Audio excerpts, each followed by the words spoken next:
রাসেলের চোখের সামনে মারিয়ার নগ্ন শরীরটা পড়ে আছে। মারিয়াকে দেখে মনে হচ্ছে তার সাথে কিছু একটা হয়েছে। রাসেল দেখছে মারিয়ার শরীরে কোনো কাপড় নেই। মারিয়া কি সুন্দর করে ঘুমিয়ে আছে। রাসেল আবার দেখছে বিছানা পুরো এলোমেলো। রাসেল মনে মনে বলছে, তাহলে কি মারিয়া অন্য পুরুষের সাথে দেহের চাহিদা পূরণ করেছে? কিন্তু রাসেল কাউকে রুমে দেখছে না। রাসেল যে রুমে ঢুকেছে মারিয়া সেটা বলতে পারবে না। রাসেল আর কিছু না ভেবে মারিয়ার শরীরের উপর একটি চাদর টেনে দিল। তারপর কাঁধের ব্যাগটা টেবিলে রেখে ওয়াশরুমে ঢুকে ফ্রেশ হয়ে আসলো। রাসেল নিজে রান্নাঘরে ঢুকে একটি কফি বানিয়ে বারান্দায় বসে খেতে লাগলো। এরপর রাসেল কফি খেতে খেতে বলতে লাগলো, আমি যেটা ভাবছি তাহলে কি সেটাই, নাকি মারিয়ার কোনো সমস্যা হয়েছে? আর সমস্যা হলে তো মারিয়া আমাকে বলবে, তাকে তো সন্দেহ করতে পারছি না, কারণ মারিয়া কখনোই ভালোবাসার কমতি রাখে নাই। আমি যেভাবে বলছি সেভাবে চলছে। দেখি মারিয়া ঘুম থেকে উঠুক, তারপর না হয় ওকে জিজ্ঞাসা করব। রাসেল এসব কিছু বলতে বলতে কফি খেয়ে রুমে এসে দেখে মারিয়ার ঘুম ভেঙে গেছে। মারিয়া রাসেলকে দেখে বলে উঠল, কি ব্যাপার? তুমি কখন অফিস থেকে আসলে? আমাকে ডাক দাও নাই কেন? আমি অফিস থেকে এসে দেখি তুমি সুন্দর করে ঘুমিয়ে আছো, তাই তোমাকে আর ডাকলাম না। তুমি অবেলা এবং শরীরে এভাবে এলোমেলো কাপড়ে ঘুমিয়ে আছো কেন? আসলে তুমি গতকাল যে ওষুধগুলো দিয়েছো ওগুলো তো গতকাল খাইনি, আজকে বিকেলে খেয়েছি। তারপর আমার পুরো শরীর গরমে ঘামে ভিজে গেছে, তাই শরীর থেকে সব জামা কাপড় খুলে ফেলছি। তারপর শরীরটা কেমন দুর্বল লাগছে, তাই শুয়ে পড়লাম। তারপর কখন যে ঘুমিয়ে গেছি তা আমি বলতে পারবো না। তোমার রিসিটে যে ওষুধ লেখা ছিল আমি তো ওগুলো নিয়ে আসলাম, তাহলে তোমার শরীর গরম হবে কেন? আমি তো কিছুই বুঝতে পারছি না। আমার মনে হয় ডাক্তার তোমাকে ভুল ওষুধ দিয়েছে। তা না হলে আমার এরকম হবে কেন? তুমি তো আমার জন্য শুধু মাথা ব্যথা আর শরীর বিষ ব্যথার ওষুধ আনছো। আচ্ছা আচ্ছা ঠিক আছে, আমি ওষুধগুলো নিয়ে ডাক্তারের কাছে যাচ্ছি, তুমি উঠে ফ্রেশ হয়ে নাও। এই বলেই রাসেল মারিয়ার জন্য ওষুধগুলো আনছে। ওগুলো নিয়ে বাসা থেকে বেরিয়ে পড়ল। তারপর রাসেল ডাক্তারের কাছে গেল। রাসেল ডাক্তারকে ওষুধ এবং স্লিপ দিয়ে বলল, আচ্ছা ডাক্তার সাহেব, আপনি আমাকে ঠিক ওষুধ দিয়েছেন তো? একটু ভালো করে যেতে দেখতেন আর কি, একটু জাস্ট দেখেন। আমার স্ত্রীর তো এই ওষুধগুলো খেয়ে অবস্থা খারাপ হয়ে গেছে আরো। ডক্টর রাসেলের থেকে স্লিপ এবং ওষুধগুলো নিয়ে দেখতে লাগলো। ডক্টর ওষুধ এবং স্লিপ দেখে বলে উঠল, আরে এগুলো তো আপনার ওষুধ না, আপনি ভুল করে অন্য মানুষের ওষুধ নিয়ে গেছেন। কি বলেন ডাক্তার? আপনার দোকানের লোক তো আমাকে এই ওষুধগুলো হাতে দিল, আমি আর না দেখে বাসায় নিয়ে গেলাম। আমি দুঃখিত আপনার কাছে, আমার লোক ভুল ওষুধ দিয়েছে আপনাকে। প্লিজ আপনি কিছু মনে করবেন না, আমি এখনই আপনার ওষুধগুলো দিচ্ছি, আর সাথে আরেকটা ওষুধ দিচ্ছি। ওগুলো খেলে আপনার স্ত্রী ঠিক হয়ে যাবে। রাসেল আর কোনো কথা বলল না। ডক্টর ওষুধ দেওয়ার পর বাসায় ফিরে আসলো। তবে রাসেল একটা জিনিস ডক্টরের দোকানে খেয়াল করেছে, গতকাল যে ছেলেটা রাসেলকে ওষুধ দিয়েছে তাকে আজকে দেখলো না। রাসেল হয়তো ভাবছে ছেলেটাকে ডক্টর কোথাও পাঠিয়েছে, কিন্তু না, ছেলেটা রাসেলকে দেখে লুকিয়ে গেল। হয়তো ভয় পেয়ে, আর না হয় অন্য কোনো কারণ আছে।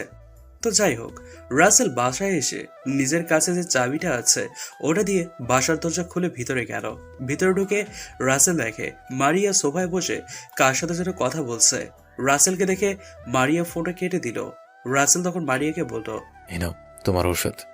গতকাল ডাক্তার ভুল করে অন্য ওষুধ দিয়ে দিছে, ডাক্তার বলছে এগুলো খেলে ঠিক হয়ে যাবে। ঠিক আছে, তুমি ওষুধগুলো রুমে রেখে ফ্রেশ হয়ে আসো, আমি টেবিলে খাবার দিচ্ছি। আচ্ছা মারিয়া, আব্বু আম্মু কি তোমাকে ফোন দিয়েছে? তারা নাকি ঢাকায় আসবে তোমার অসুস্থতার কথা শুনে? আমি তো এতক্ষণ আব্বু আম্মুর সাথে কথা বলছি, তারা কালকে সকালে রওনা দিবে বলেছে। রাসেল ঠিক আছে বলে রুমে চলে গেল। ওষুধগুলো বিছানায় রেখে ওয়াশরুম থেকে হালকা ফ্রেশ হয়ে খাবার টেবিলের সামনে চলে গেল। এরপর মারিয়া আর রাসেল খাবার খেয়ে রুমে চলে আসলো। পরের দিন রাসেল অফিসে বসে বসে কাজ করছে। হঠাৎ রাসেলের মোবাইল ফোনটা বেজে উঠল। রাসেল মোবাইলের দিকে তাকিয়ে দেখে মারিয়া ফোন দিয়েছে। তখন রাসেল ফোনটা রিসিভ করে বলে উঠল, কি ব্যাপার মারিয়া, তুমি হঠাৎ ফোন দিলে যে? তোমার কিছু হয়েছে? তুমি একবার বলো, আমি এক্ষুনি বাসায় চলে আসছি। আরে ধুর, আমার কিছু হয়নি। তোমাকে যে কারণে ফোন দিছে, আব্বু আম্মু বাস কাউন্টারে এসে বসে আছে। তুমি বসের থেকে ছুটি নিয়ে আব্বু আম্মুকে বাস স্ট্যান্ড থেকে বাসায় নিয়ে আসো। রাসেল ঠিক আছে বলে ফোনটা কেটে দিয়ে বসের ক্যাবিনে এসে বস থেকে ছুটি নিয়ে অফিস থেকে বেরিয়ে একটা সিএনজি নিয়ে বাস কাউন্টারে চলে আসলো। বাস কাউন্টারে এসে দেখে তার আব্বু আম্মু দাঁড়িয়ে আছে। আসসালামু আলাইকুম আব্বু আম্মু, কেমন আছো? তোমাদের শরীরের কি অবস্থা? বাড়ির সবকিছু ঠিকঠাক আছে তো? আরে বাবা, আস্তে। আমরা আলহামদুলিল্লাহ ভালো আছি। আমাদের শরীর সুস্থ আছে আর বাড়িতে সবকিছু ঠিক আছে। এখন বলো আমাদের বৌমার কি অবস্থা? তোমাদের বৌমা আসলে আগের থেকে আলহামদুলিল্লাহ সুস্থ আছে। এখন বলো, তোমাদের আসতে কোনো অসুবিধা হয়নি তো? আমাদের আসতে কোনো অসুবিধা নেই। এখন দাঁড়িয়ে না থেকে বাসায় চলো, জার্নি করে আসছি তো। রাসেল আর কোনো কথা না বলে তার আব্বু আম্মুকে নিয়ে একটা সিএনজি করে বাসার উদ্দেশ্যে চলে আসলো। কলিং বেল চাপ দেওয়ার পর মারিয়া এসে দরজাটা খুলে দিল। মারিয়া শ্বশুর শাশুড়িকে দেখে সালাম দিয়ে পা ধরে সালাম করলো। তখন মারিয়া বলে উঠলো, আব্বু আম্মু তোমরা কেমন আছো? আমরা ভালো আছি। তুমি কেমন আছো বৌমা? আমি আগের থেকে ভালো আছি। বাইরে দাঁড়িয়ে কথা বলবেন? বাইরে দাঁড়িয়ে কথা বলবেন, ভেতরে আসবেন না? রাসেলের আব্বু আম্মু আর কোনো কথা না বলে ভেতরে চলে গেল। মারিয়া তাদের একটা রুমে নিয়ে গেল। এরপর দুপুরে সবার সাথে খাওয়া দাওয়া করলো। দেখতে দেখতে এভাবে কিছুদিন চলে গেল। মারিয়া এখন সুস্থ। রাসেলের আম্মু সবসময় মারিয়ার খেয়াল রেখেছে। রাসেলের আব্বু আম্মু কিছুদিন থেকে গ্রামে চলে গেল। এতক্ষণ শুধু বকবক করে গেছি, এখনো আপনাদের পরিচয় দেওয়া হয়নি। গল্পের নায়কের নাম রাসেল আর নায়িকার নাম মারিয়া। রাসেলের আব্বু আম্মু মারিয়াকে দেখে রাসেলের সাথে বিয়ে দেয়। দুজন দুজনকে দেখে পছন্দ করে। তাদের ভালোবাসার কোনো কমতি নেই। রাসেল ঢাকায় একটা অফিসে চাকরি করে। রাসেলের একা একা খাওয়া দাওয়া রান্না করে খেতে কষ্ট হয়, তাই রাসেলের আব্বু আম্মু মারিয়াকে বিয়ের পর রাসেলের সাথে ঢাকায় পাঠিয়ে দেয়। খুব সুন্দরভাবে চলছে তাদের সংসার। গ্রামে মারিয়াদের আর্থিক সম্পদ অনেক ভালো। তো যাই হোক, একদিন রাসেল অফিসে বসে আছে, কাজের তেমন কোনো চাপ নেই, তাই বসে না থেকে মারিয়াকে ফোন দিল। অবাক করার বিষয় হলো মারিয়ার ফোন ওয়েটিং বলছে। রাসেল হয়তো ভাবছে মারিয়া হয়তো বাড়িতে কথা বলছে, তাই মারিয়াকে আর ফোন না দিয়ে বসের কাছে বলে অফিস থেকে বেরিয়ে একটা রিক্সা নিয়ে বাসায় চলে আসলো। রাসেল বাসায় এসে তো আরো অবাক হয়ে গেল। ভাই বোনেরা, আমি এমনিতেই অবাক হয়ে যাই না। অবাক হওয়ার কারণ আছে, আপনারা খালি বলেন এটা আমার রোগ। এবার যদি এই কথা বলেন তাহলে কিন্তু মাথাটা ফাটিয়ে দেব। রাসেল অবাক হওয়ার কারণ, বাসার দরজা বাইরে থেকে লাগানো, তাহলে মারিয়া গেল কোথায়? রাসেল তার কাছে যে চাবিটা আছে সেটা দিয়ে দরজা খুলে ভিতরে গেল। এরপর মারিয়াকে ফোন দিল। এবার কল ঢুকছে, কিন্তু মারিয়া ফোন ধরছে না। রাসেল চিন্তায় পড়ে গেল, মারিয়ার কিছু হয়নি তো আবার। রাসেল মারিয়ার বান্ধবীর কাছে ফোন দিয়ে জিজ্ঞেস করলো মারিয়া তাদের ওখানে গেছে কিনা, কিন্তু তারা বলল মারিয়া নাকি ওদের ওখানে যায়নি। মারিয়ার বান্ধবী বলতে দুই বান্ধবী, নীলা এবং প্রিয়া। ওদের সাথে মারিয়ার ফেসবুকে পরিচয়। তারপর ঢাকায় আসার পর ওদের সাথে দেখা এবং তাদের বাড়িতে যাওয়া আসা করে। এতে করে রাসেল মারিয়াকে কিছুই বলে না, কারণ মারিয়া বাসায় একা একা থাকে, তাই ওদের সাথে মাঝে মাঝে দেখা করতে চায়। তবে মারিয়া সেখানে মারিয়া যেখানে যায় না কেন রাসেলকে বলে যায়।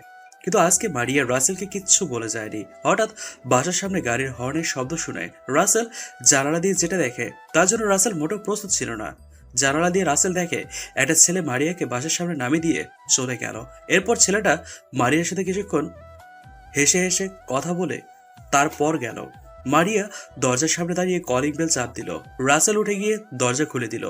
রাসেল মারিয়ার দিকে তাকিয়ে দেখে অনেকগুলো মার্কেট করা, শপিং করা, হাতে শপিং ব্যাগ। তখন রাসেল মারিয়াকে কিছু বলতে না দিয়ে রাসেল বলল, তোমার হাতে এত বাজার ঘাট কেন? আর তুমি আমাকে না বলে কোথায় গেছো? আর ছেলেটা কে ছিল? তোমাকে আমি সবকিছু খুলে বলবো, আগে আমাকে ভেতরে যেতে দাও, আমার অনেক ক্লান্ত লাগছে।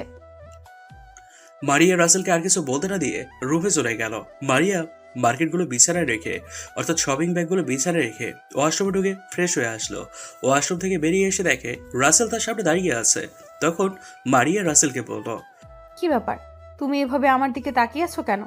তোমাকে আমি যে কথাগুলো বললাম সেগুলোর উত্তর দাও। তোমাকে আমি এতগুলো ফোন দিলাম, তুমি আমার ফোন রিসিভ করোনি কেন? আরে বাবা, বলছি তুমি আমার উপর দেখি রেগে আছো। আগে দেখো তো এই জামা কাপড়গুলো কেমন। মারিয়া, আমি তোমাকে যেটা বলেছি সেটার উত্তর আমি কিন্তু এখনো পাইনি। আল্লাহ গো, তোমাকে নিয়ে আর পারলাম না। আচ্ছা বলছি শোনো, ওই ছেলেটা আমাকে গাড়ি দিয়ে বাসার সামনে নামিয়ে দিছে। ছেলেটা এতগুলো মার্কেট আমাকে করে দিছে। ওই ছেলেটাকে আর এতক্ষণ তুমি কোথায় ছিলে? আসলে আমি তোমাকে না বলে মার্কেটে গেছি তোমার জন্য একটা কেক কিনতে। হঠাৎ দেখি ছেলেটা মোবাইলে কার সাথে কথা বলতে আছে আর কান্না করছে। তখন আমি তাকে জিজ্ঞেস করলাম কান্না করছে কেন। তারপর ছেলেটা বলল তার আম্মু নাকি অনেক অসুস্থ, এখনই যদি বি পজিটিভ রক্ত 2 ব্যাগের ব্যবস্থা করতে না পারে তাহলে নাকি তার আম্মুকে বাঁচাতে পারবে না। তুমি তো জানো আমার রক্ত বি পজিটিভ। তারা নাকি অনেক জায়গায় রক্ত খুঁজেছে কিন্তু কোথাও পায়নি। তাই আমি ওই ছেলেটাকে সাথে নিয়ে হাসপাতালে গেলাম, তারপর 2 ব্যাগ রক্ত দিলাম। এরপর ওই ছেলেটা খুশি হয়ে আমাকে এই মার্কেটগুলো করে দিছে। আমি নিতে চাইনি কিন্তু ছেলেটা জোর করে আমাকে দিছে। পরে আমাকে বাসার সামনে নামিয়ে দিয়ে গেছে। সেটা না হয় বুঝলাম, তুমি আমাকে না বলে বাসা থেকে বের হয়েছো কেন? তোমাকে এত ফোন দিচ্ছি, ফোন ধরলে না কেন? আর আমার জন্য কেক আনতে কেন কেন? আসলে তোমাকে আমি সারপ্রাইজ দিতে চেয়েছিলাম, তাই তোমাকে না বলে কেক আনতে গেছি। রাত 12টার পর তোমার জন্মদিন, আর তোমার ফোন ধরতে পারি নাই কারণ আমার মোবাইল সাইলেন্ট ছিল। আমি বাসা থেকে বেরিয়ে যাওয়ার পর মোবাইল আর হাতে নেইনি, তাই বলতে পারবো না তুমি যে আমাকে ফোন দিছো। ঠিক আছে, এমন ভুল আর কখনো করবে না। কোথাও গেলে আমাকে ফোন করে বলে যাবে। তুমি জানো আমার অনেক চিন্তা হয়েছে। আমি ভেবেছি তোমার কিছু হলো না তো। আমি তো এক্ষুনি বাসা থেকে বেরিয়ে তোমাকে খুঁজতে বের হতাম। সরি জান, আমার এমন ভুল আর হবে না। আমি তোমাকে না বলে আর কোথাও বের হব না। এবার একটু হাসো প্লিজ। তোমার চেহারা এমন থাকলে আমার ভালো লাগে না, তোমাকে দেখতে টিকটিকির মতো লাগে। এই বলে মারিয়া রুম থেকে দৌড় দিয়ে বেরিয়ে চলে আসলো। রাসেল মুচকি হেসে দিল। এরপর রাসেল আর মারিয়া খাওয়া দাওয়া করে রুমে চলে আসলো দুজনে।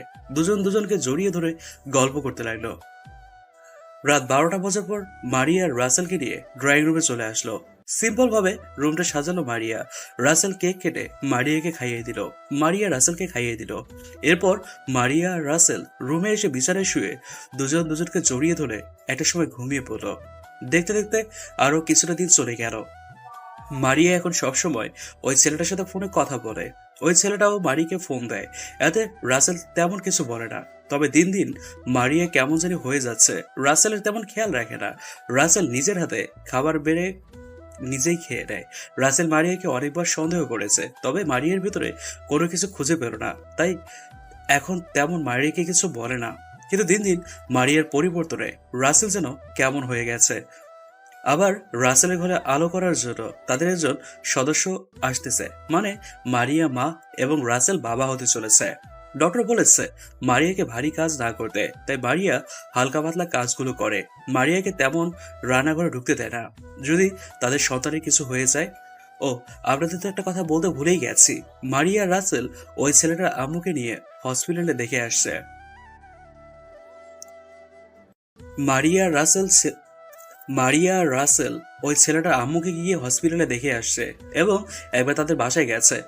ওই ছেলেটা মারিয়াকে আপু বলে ডাকে, কারণ ছেলেটা মারিয়ার থেকে ছোট। তো যাই হোক, দেখেছেন ওই ছেলেটার নামটা এখন আপনাদের বলিনি। ছেলেটার নাম হচ্ছে জীবন। জীবন তাদের অফিস দেখাশোনা করে। জীবন দেশের বাইরে থেকে পড়াশোনা করে আসছে। একদিন রাসেল অফিস থেকে বাসায় এসে নিজের কাছের চাবিটা দিয়ে দরজা খুলে ভিতরে ঢুকে কলিং বেল চাপ দেয়নি, কারণ মারিয়া উঠে আসতে যদি কোনো সমস্যা হয়। সেই ভয়ে রাসেল নিজের কাছে চাবি দিয়ে দরজা খুলে ভেতরে গেল। রাসেল ভিতরে ঢুকে যখন শু রাখতে যাবে তখন রাসেল আরেকটা শু দেখে একটু অবাক হলো। শুটা একটা ছেলের। রাসেল দেরি না করে তাদের রুমের দরজার সামনে গিয়ে ভেতরে যেটা দেখলো তার জন্য রাসেল মোটেও প্রস্তুত ছিল না। আরে ভাই, আপনারা খারাপ কিছু ভাববেন না। রাসেল ভিতরে তাকিয়ে দেখে মারিয়ার কপালে ব্যান্ডেজ করা, আর মারিয়ার সামনে একটা চেয়ারে জীবন বসে আছে। রাসেল মারিয়ার কপালে ব্যান্ডেজ দেখার জন্য মোটেও প্রস্তুত ছিল না। রাসেল রুমে ঢোকার পর মারিয়াকে বলল, কি ব্যাপার মারিয়া, তো তোমার কি হয়েছে?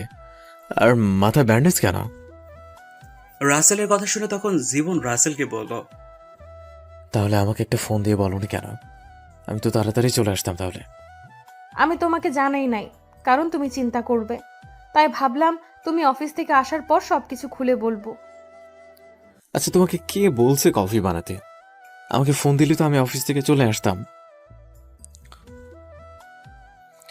আসলে ভাইয়া, সকালে আমি অফিসে যাওয়ার সময় এদিকে আসি। তখন ভাবলাম আপুর সাথে একটাবার দেখা করে আসি। দেখা করতে আসার পর আপু আমার জন্য কফি বানাতে গিয়ে হঠাৎ টেবিলের সাথে ধাক্কা লেগে পড়ে যায়। আপুর চিৎকার শুনে আমি রুম থেকে দৌড়ে বেরিয়ে আসি। আমি এসে দেখি আপুর মাথা ফেটে গেছে। তারপর আমি ডাক্তারকে ফোন দিই। ডাক্তার এসে আপুকে ব্যান্ডেজ এবং সাথে ওষুধ দিয়ে যায়। তাহলে আমাকে একটা ফোন দিয়ে বলনি কেন? আমি তো তাড়াতাড়ি চলে আসতাম তাহলে। আমি তোমাকে জানাই নাই, কারণ তুমি চিন্তা করবে। তাই ভাবলাম তুমি অফিস থেকে আসার পর সবকিছু খুলে বলবো। আচ্ছা, তোমাকে কে বলছে কফি বানাতে? আমাকে ফোন দিলে তো আমি অফিস থেকে চলে আসতাম। ভাইয়া, আমি আপুকে বলছি ওনার এই শরীর নিয়ে আমার জন্য কফি বানানো লাগবে না, কিন্তু আপু আমার কথা শুনে নেই। আপু ভালো থাকলে তো পরে একসময় খাওয়া যাবে। বারে, তুমি আমার ছোট ভাইয়ের মতো। ছোট ভাইকে কি খালি মুখে যেতে দিতে পারি? তাই বলে তুমি আমার জন্য কফি বানাতে যাবে? ঠিক আছে, এখন ভাইয়া চলে আসছে, আমি অফিসে গেলাম, পরে আবার একসময় আসবো। তোমরা ভালো থেকো। খালি মুখে চলে যাবে? তুমি বসো, আমি তোমার জন্য কফি নিয়ে আসছি। আজকে দুপুরে আমাদের সাথে খেয়ে তারপর বাসায় যাবে। না ভাইয়া, আজকে অফিসে একটা জরুরি কাজ আছে, পরে আরেক সময় খাবো। আপু, তুমি তোমার শরীরের যত্ন নিও। এ বলে জীবন বাসা থেকে বেরিয়ে গেল। রাসেল দরজা লাগিয়ে রুমে গেল। তখন রাসেল মারিয়াকে বলল, তুমি এমন পাগলামি করো কেন বলো তো? আচ্ছা, তুমি জানো না তোমার কিছু হলে আমি ঠিক থাকতে পারি না? আমি জানি তো, আমার স্বামীটা আমাকে অনেক ভালোবাসে, তাই তো তোমাকে কোনো চিন্তায় পড়তে দিইনি। হইছে হইছে, এখন তুমি শুয়ে থাকো। আমি রান্না করে গিয়ে রান্না করি, তা না হলে তো দুজনে না খেয়ে থাকতে হবে। দেখি কি করা যায়, কি বানানো যায়। আমিও তোমার সাথে পাকঘরে যাব। আমার রুমে একা একা ভালো লাগে না। তুমি কাজ করবে আর আমি বসে বসে দেখবো। রাসেল ঠিক আছে বলে মারিয়াকে কোলে নিয়ে রান্নাঘরে আসলো। মারিয়াকে একটা চেয়ারে বসিয়ে রাসেল রান্না করা শুরু করলো। রান্না করা শেষ হলে রাসেল মারিয়াকে নিচে হাতে খাইয়ে দিল। মারিয়াকে ওষুধ খাইয়ে দিয়ে দুজন দুজনকে জড়িয়ে ধরে শুয়ে পড়লো। দেখতে দেখতে আরো একটা মাস চলে গেল। মারিয়া এখন সুস্থ আছে, তবে রাসেল মারিয়াকে ভারী কোনো কাজ করতেই দেয় না। রাসেল ভারী কাজগুলো নিজের হাতে করে, সবকিছু কাটাছেঁড়া করে। রাসেল অফিসে চলে যায়, মারিয়া তারপর রান্না করে।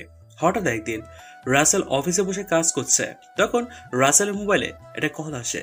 রাসেল মোবাইলের দিকে তাকিয়ে দেখে মারিয়া ফোন দিয়েছে। রাসেল ফোন রিসিভ করার পর ওপাশ থেকে মারিয়া যেভাবে কথা বলল সেটা শুনে রাসেলের বুকের ভেতরে মোচড় দিয়ে উঠল। রাসেল, তুমি কোথায়? তুমি আমাকে বাঁচাও, আমি গাড়ি অ্যাক্সিডেন্ট করছি, আমার যে দম বন্ধ হয়ে আসছে। রাসেল। এরপর মারিয়ার কথা আর শোনা যায়নি। রাসেল ঠিক মতো জায়গার নাম জিজ্ঞেস করতে পারেনি। রাসেল দ্রুত অফিস থেকে বেরিয়ে আসলো, বসের কাছে না বলেই। রাসেল অফিস থেকে বেরিয়ে মারিয়ার মোবাইলে বারবার কল দিয়ে যাচ্ছে, কিন্তু মোবাইলটা বন্ধ বলছে। রাসেল পাশে তাকিয়ে দেখে একটা কম্পিউটার দোকান। সেখানে গিয়ে মারিয়ার নম্বর দেওয়ার পর দোকানদার রাসেলকে মারিয়ার মোবাইলের লোকেশন বের করে দেয়। রাসেল একটা সিএনজি নিয়ে দ্রুত জায়গায় চলে যায়। রাসেল ওখানে গিয়ে দেখে পুলিশ অ্যাক্সিডেন্ট হওয়া দুইটা গাড়ি নিয়ে যাচ্ছে। রাসেল তখন ওখানে একজন লোককে জিজ্ঞেস করে, এখানে যারা অ্যাক্সিডেন্ট হয়েছে তাদের কোন হাসপাতালে নিয়ে গেছে? রাসেল পুলিশকেও একই কথা জিজ্ঞেস করে, কিন্তু পুলিশ ওই লোকটার মতোই বলছে তারাও বলতে পারবে না ছেলেটা কোন হসপিটালে মেয়েটাকে নিয়ে গেছে। তবে রাসেল এটাও শুনেছে মারিয়া আমার নাকি অনেক গুরুতর অসুস্থ। তবে রাসেল এটাও শুনেছে মারিয়া নাকি গুরুতর আহত হয়েছে। বাঁচবে কিনা সেটা বলতে পারে না। রাসেল ওখানে দাঁড়িয়ে না থেকে ঢাকা শহরের সবগুলো হসপিটালে মারিয়াকে খুঁজতে লাগলো, কিন্তু কোনো হসপিটালে মারিয়াকে খুঁজে পায়নি। দেখতে দেখতে আরো একটা মাস চলে গেল। রাসেল এই একটা মাস মারিয়াকে পাগলের মতো খুঁজে বেরিয়েছে, কিন্তু মারিয়ার কোনো সন্ধান পায়নি। মারিয়ার আব্বু আম্মু প্রায় পাগলের মতো হয়ে গেছে। তাদের একমাত্র মেয়ে বলে কথা। রাসেলের আব্বু আম্মু তো খাওয়া দাওয়া বন্ধ করে দিয়েছে। আরো এক মাস খোঁজার পরও মারিয়াকে পেল না। রাতে সবাই সোফায় বসে আছে, মারিয়ার আব্বু আম্মু এবং রাসেলের আব্বু আম্মু সহ। তখন রাসেলের আব্বু বলে উঠল, রাসেল, মারিয়াকে আর কোথায় খুঁজে বেড়াবি? ঢাকা শহরের অলিগলি তো কোনো কিছুই বাদ রাখিস নাই। আমি বলি কি, তুই আমাদের সাথে গ্রামে চলে আয়। তোর আব্বু ঠিকই বলেছে রাসেল, মারিয়া কি বেঁচে আছে নাকি মরে গেছে আমরা কেউ বলতে পারবো না। তুই একা একা এখানে থাকতে পারবি না। আমরা বুঝি তোর অনেক কষ্ট হচ্ছে, আমাদেরও তো কম কষ্ট হচ্ছে না।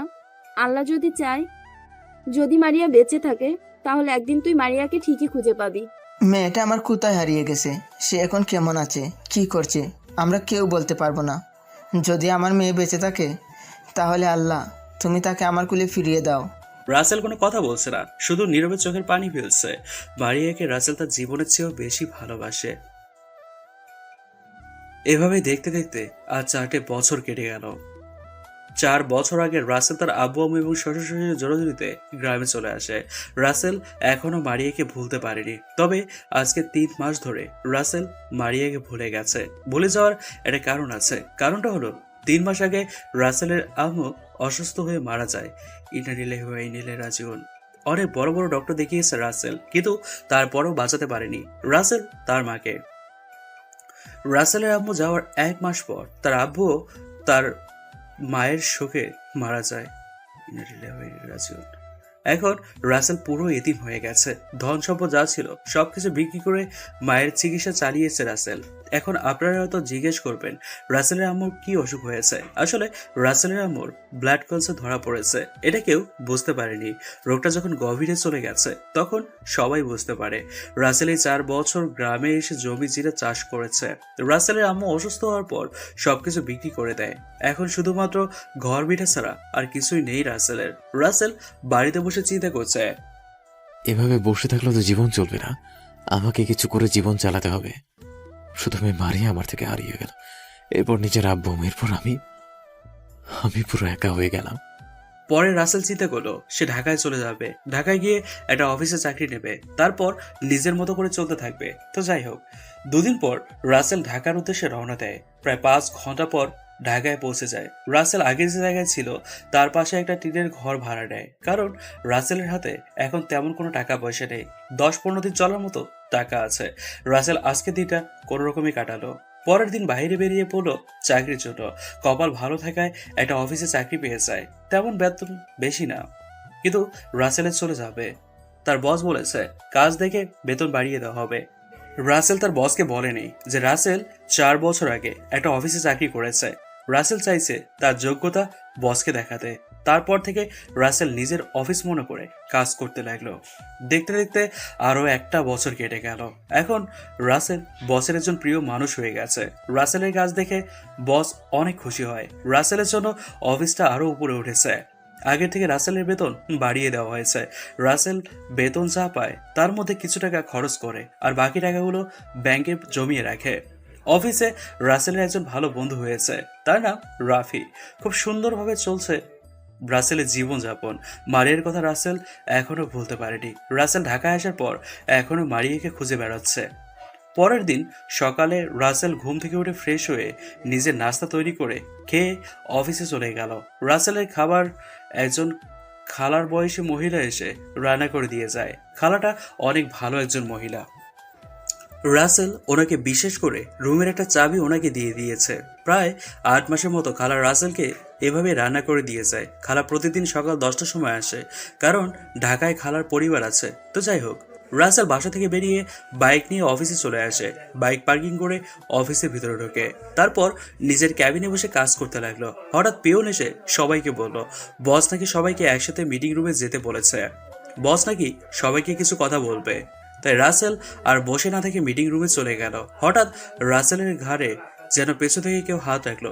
রাসেল পেছনে তাকিয়ে দেখে রাফি। তখন রাফি রাসেলকে বলল, কি রে, কেমন আছিস? আজকে অফিসে আসতে একটু লেট হয়ে গেছে, তাই তোর সাথে দেখা করতে পারি নাই। তোর লেট কি আজকে প্রথম হয়েছে? তোর প্রায় সময় অফিস আসতে লেট হয়। কি করব বল, ওই রিয়ার সাথে কথা বলতে বলতে রাত অনেক হয়ে যায়, তাই সকালে ঘুম থেকে উঠতে দেরি হয়ে যায়। কে যে বলেছে প্রেম করতে, এই প্রেমের জন্য মনে হয় আমার চাকরিটা চলে যাবে। তাহলে কথা একটু কমিয়ে বলতে পারিস না? তাহলে তো অফিসে ঠিক টাইমে আসতে পারিস। আমি কি করব বল, ওই খাটচন্ডি কথা বলতে থাকে, রাখার কোনো নামগন্ধ থাকে না। আবার আমি যদি ফোন কেটে দিই তাহলে বলে আমি অন্য মেয়ের সাথে প্রেম করি। এখন তুই বল, আমি তাহলে কি করব? কি আর করবি, যেভাবে চলছে সেভাবে চালিয়ে যা। চাকরি গেলে সমস্যা কোথায়? রিয়ার বাবার অফিসে কাজ করবি। ধুর, আমি তোকে ছেড়ে কোথাও যাব না। আরে আমাদের যা কিছু আছে তা সারা জীবন বসে খেলেও শেষ হবে না। চাকরি তো করি শখের বসে, আর তোকে ছেড়ে থাকতে ভালো লাগে না। হয়েছে, এখন তোর কথা বন্ধ কর, বস আসছে। রাফি আর কোনো কথা বলো না। রিয়া হচ্ছে রাফির মামাতো বোন। দুজন দুজনকে সে ছোটবেলা থেকে ভালোবাসে, তাই রাফি রিয়ার কথা মতো চলে। তো যাই হোক, অফিসের বস মিটিং রুমে বসে বলতে লাগলো, তোমরা জানো আমার শরীরটা আগের থেকে অনেক খারাপ হয়ে গেছে। আমার দ্বারা অফিস চালানো আর সম্ভব না, তাই কাল থেকে আমার বড় মেয়ে নিপা অফিসটা দেখাশোনা করবে। আমার বড় মেয়ে নিপা এতদিন আমেরিকা ছিল, গত 2 দিন হয়েছে দেশে আসছে। এতদিন আমার বড় মেয়ে আমার ছোট ছেলে আকাশের সাথে আমার আমেরিকা যে অফিস আছে সেটা দেখাশোনা করেছে। আমার শরীর খারাপ দেখে বড় মেয়েকে নিয়ে দেশে নিয়ে আসি। আমি চাই তোমরা সবাই সবসময় তার পাশে থেকে সুন্দরভাবে কাজ করে যাবে। এরপর বস আরো কিছুক্ষণ কথা বলো, সবাই ঠিক আছে বলো। বস সবাইকে আজকে ছুটি দিয়ে দিয়েছে, কালকে সকাল সকাল অফিসে আসতে বলো। রাসেল আর রাফি অফিস থেকে বেরিয়ে আসার পর রাফি বলল, ওই আম্মু বলেছে তোকে তার সাথে দেখা করতে। তুই সে কবে আমাদের বাসায় গেছিস? তাই আম্মু বলেছে আজকে অফিস ছুটি হওয়ার পর তোকে সাথে করে নিয়ে যেতে। তুই তো আমার ব্যাপারে সব কিছুই জানিস। আমি এখনো মারিয়ার অপেক্ষায় আছি। আমার মন বলছে মারিয়া বেঁচে আছে। আমি একদিন না একদিন ওকে ঠিকই খুঁজে পাবো। আমার মনে হয় কি তুই মারিয়ার আশা ছেড়ে দে। আজকে 5টি বছর ধরে ওকে খুঁজে পাসনি, তাহলে ওকে পাবি কোথায়? আমি বলি কি তুই আবার নতুন করে জীবন শুরু কর। আরে রাফি, আমি মারিয়াকে ছাড়া অন্য কাউকে আমার এই মনে জায়গা দিতে পারবো না। প্লিজ তুই আমাকে মারিয়াকে ভুলে যেতে বলিস না। আমি সত্যি ওকে অনেক ভালোবাসি রে। ঠিক আছে, তোর যেটা ভালো মনে হয় কর। আমার জ্ঞানে যা আসছে তাই তোকে বললাম, বাকিটা তোর বোঝ। এখন কোনো কথা না বলে আমার সাথে চল। রাসেল আর কোনো কথা না বলে বাইক নিয়ে রাফির সাথে তাদের বাসায় গেল। রাফি কলিং বেল চাপ দেওয়ার পর তার আম্মু দরজা খুলে দিল। তখন রাফির আম্মু রাসেলকে দেখে বলল, বাব্বা, নবাবজাদা তাহলে এসেছে? আমি তো মনে করেছি আমাদের ভুলে গেছো। আসলে আন্টি, আমি বাসা থেকে তেমন কোথাও যাই না। আজকে রাফি বলছে তুমি নাকি আমাকে আসতে বলছো। আমি যদি না বলতাম তাহলে বুঝি আসতে না? আসলে তুমি আমাদের আপন ভাবতে পারো নাই। যদি আপনই ভাবতে তাহলে ঠিকই আসতে। প্লিজ আন্টি, আপনি রাগ করবেন না। ঠিক আছে, আমি কথা দিচ্ছি এখন থেকে কিছুদিন পর পর এসে তোমার সাথে দেখা করে যাব। এখন ঠিক আছে, তোমরা দুজনে রুমে যাও, আমি কফি বানিয়ে আনছি। আজকে রাতের খাবার খেয়ে তারপর বাসায় যাবে। রাসেল আর কোনো কথা না বলে রাফির সাথে তার রুমে চলে গেল। রাসেল জানে আন্টিকে মানা করলেও মানবে না, তাই রাসেলের কিচ্ছু বলেনি। তো যাই হোক, রাসেল রাতে খাওয়া দাওয়া করে বাসায় চলে আসলো। পরের দিন সকালে ঘুম থেকে উঠে ফ্রেশ হয়ে নাস্তা করে বাসা থেকে বেরিয়ে বাইক নিয়ে অফিসে চলে আসলো। রাসেল অফিসে আসার সময় একজোড়া গোলাপ ফুল নিয়ে আসলো, একটা তোড়া। রাসেল অফিসে আসার সময় একতোড়া গোলাপ ফুল নিয়ে আসলো নতুন বসকে অভিনন্দন জানাতে। কিছুক্ষণ পর রাফিও অফিসে আসলো। সবাই লাইনে দাঁড়িয়ে আছে নতুন বসকে অভিনন্দন জানানোর জন্য। প্রায় 10 মিনিট পর বসের গাড়ি অফিসের ভেতরে ঢুকলো। প্রথমে বস এবং বসের সাথে ছোট্ট একটা মেয়ে নামলো গাড়ি থেকে। মেয়েটাকে দেখে রাসেলের মারিয়ার কথা মনে পড়ে গেল। ছোট মেয়েটাকে দেখতে একদম মারিয়ার মতো হয়েছে। হঠাৎ রাসেলের বয়সী একটা মেয়ে গাড়ি থেকে নামলো। মেয়েটাকে দেখে রাসেলের বুকের ভেতর কামড় দিয়ে উঠলো। রাসেল মনে মনে বলতে লাগলো, নতুন বসকে দেখে আমার এমন লাগছে কেন? তাকে আমার কেমন চেনা চেনা লাগছে, কিন্তু আমি কিছু মনে করতে পারছি না। তাকে দেখে আমার এমন লাগছে কেন? রাসেল এসব কিছু মনে মনে বলতে লাগলো, কিন্তু নিপা বস যে রাসেলের সামনে এসে দাঁড়িয়ে আছে সেটা রাসেল বলতে পারবে না। হঠাৎ নিপা ম্যাম রাসেলের মুখের সামনে একটি চুটকি কাটলো। চুটকির আওয়াজ শুনে রাসেল বাস্তবে ফিরে আসলো। রাসেল লজ্জায় লাল হয়ে গেছে, সবার সামনে শরম পেয়ে মাথা নিচু করে ফেললো। নিপা ম্যাম রাসেলকে লজ্জা পেতে থেকে মুচকি একটা হাসি উপহার দিল। তারপর রাসেলের হাত থেকে ফুলের তোড়া নিয়ে ভেতরে চলে গেল। নিপা ম্যাম রাসেলকে লজ্জা পেতে থেকে মুচকি একটা হাসি উপহার দিল। তারপর রাসেলের হাত থেকে ফুলের তোড়া নিয়ে ভেতরে চলে গেল। নিপার পেছন দিয়ে সবাই অফিসের ভিতরে ঢুকলো। তখন নিপার আব্বু মানে বস তাদের সবাইকে বলল, এ হচ্ছে আমার বড় মেয়ে নিপা। এত বছর আমেরিকা ছিল, আমি আর অফিস দেখাশোনা করতে পারছি না দেখে তাকে দেশে নিয়ে আসি। আর ওর সাথে ছোটো মেয়েটা দেখছো না, ও হচ্ছে নিপার মেয়ে রাইসা। আমি চাই তোমরা নিজের মতো মনে করে নিপাকে সব কিছু বুঝিয়ে দেবে। বসের কথা শুনে রাফি বসকে বলল, আচ্ছা স্যার, একটা কথা বলি, যদি কিছু মনে না করেন। আমি জানি তুমি কি কথা বলবে, আমি ওটার ব্যাপারে তোমাদের পরে এক সময় বলবো। তাহলে আব্বু তুমি রাইসাকে নিয়ে বাসায় চলে যাও, অফিসের লোক আমাকে সবকিছু বুঝিয়ে দিবে। না, আমি নানা ভাইয়ের সাথে বাসায় যাব না, আমি তোমার সাথে থাকবো আম্মু। না মামনি, তুমি তোমার নানার সাথে বাসায় চলে যাও, আম্মু অফিস যাওয়ার সময় তোমার চকলেট আইসক্রিম নিয়ে যাব। ঠিক আছে, যদি তুমি আমার চকলেট আইসক্রিম না নিয়ে আসো তাহলে তোমার সাথে আমি কথা বলবো না। ওকে মামনি, আব্বু তুমি রাইসাকে নিয়ে বাসায় যাও। তাহলে আমি চলে যাচ্ছি। আর রাসেল, তুমি একটু নিপাকে সব কিছু বুঝিয়ে দিও। ঠিক আছে স্যার, আপনি কোনো চিন্তা করবেন না, আমি ম্যামকে সবকিছু বুঝিয়ে দিব। বস আর কোনো কথা না বলে রাইসাকে নিয়ে অফিস থেকে বেরিয়ে গেল। তখন নিপা বলে উঠল, আপনারা সবাই যার যার কাজ গিয়ে করেন। আর রাসেল সাহেব, আপনি আমার সাথে ক্যাবিনে আসুন। নিপার কথা শুনে যে যার কাজে লাগিয়ে গেল। রাসেল নিপার সাথে ক্যাবিনের ভিতরে ঢুকলো। নিপা রাসেলকে চেয়ারে বসতে বললো। রাসেল একটা চেয়ার টেনে বসলো। নিপা গিয়ে তো চেয়ারে বসলো। তখন নিপা রাসেলকে বলল, আগে আপনার পরিচয় দিন, তারপর অফিসের ব্যাপারে কথা বলবো। জি, আমি রাসেল। পরিবারে আসলে আপন বলতে কেউ নেই, ঢাকায় একটা বাসা ভাড়া নিয়ে থাকি। আর আপনাদের অফিসে আজ 1 বছর ধরে কাজ করছি। ও সরি, আচ্ছা আপনি বিয়ে করেছেন? আপনার বউ কি করে? আসলে ম্যাম, আমার স্ত্রী আজ থেকে 5 বছর আগে হারিয়ে যায়। এরপর সবকিছু তাকে খুলে বললাম। মারিয়াকে পরে কোথাও আর পাওয়া যায়নি, চিন্তা করবেন না। যদি আপনার মারিয়া বেঁচে থাকে তাহলে একদিন ঠিকই তাকে খুঁজে পাবেন। জি, আপনার কথাটাই যেন সত্যি হয়। আসলে আমি এখনো তাকে ভুলতে পারি নাই। অফিস ছুটি হওয়ার পরে তাকে খুঁজে বেড়াই। আচ্ছা ওসব কথা বাদ দেন, অতীতের কথা মনে পড়লে সবার খারাপ লাগে। চলুন আমাকে একটু অফিসটা ঘুরিয়ে দেখান।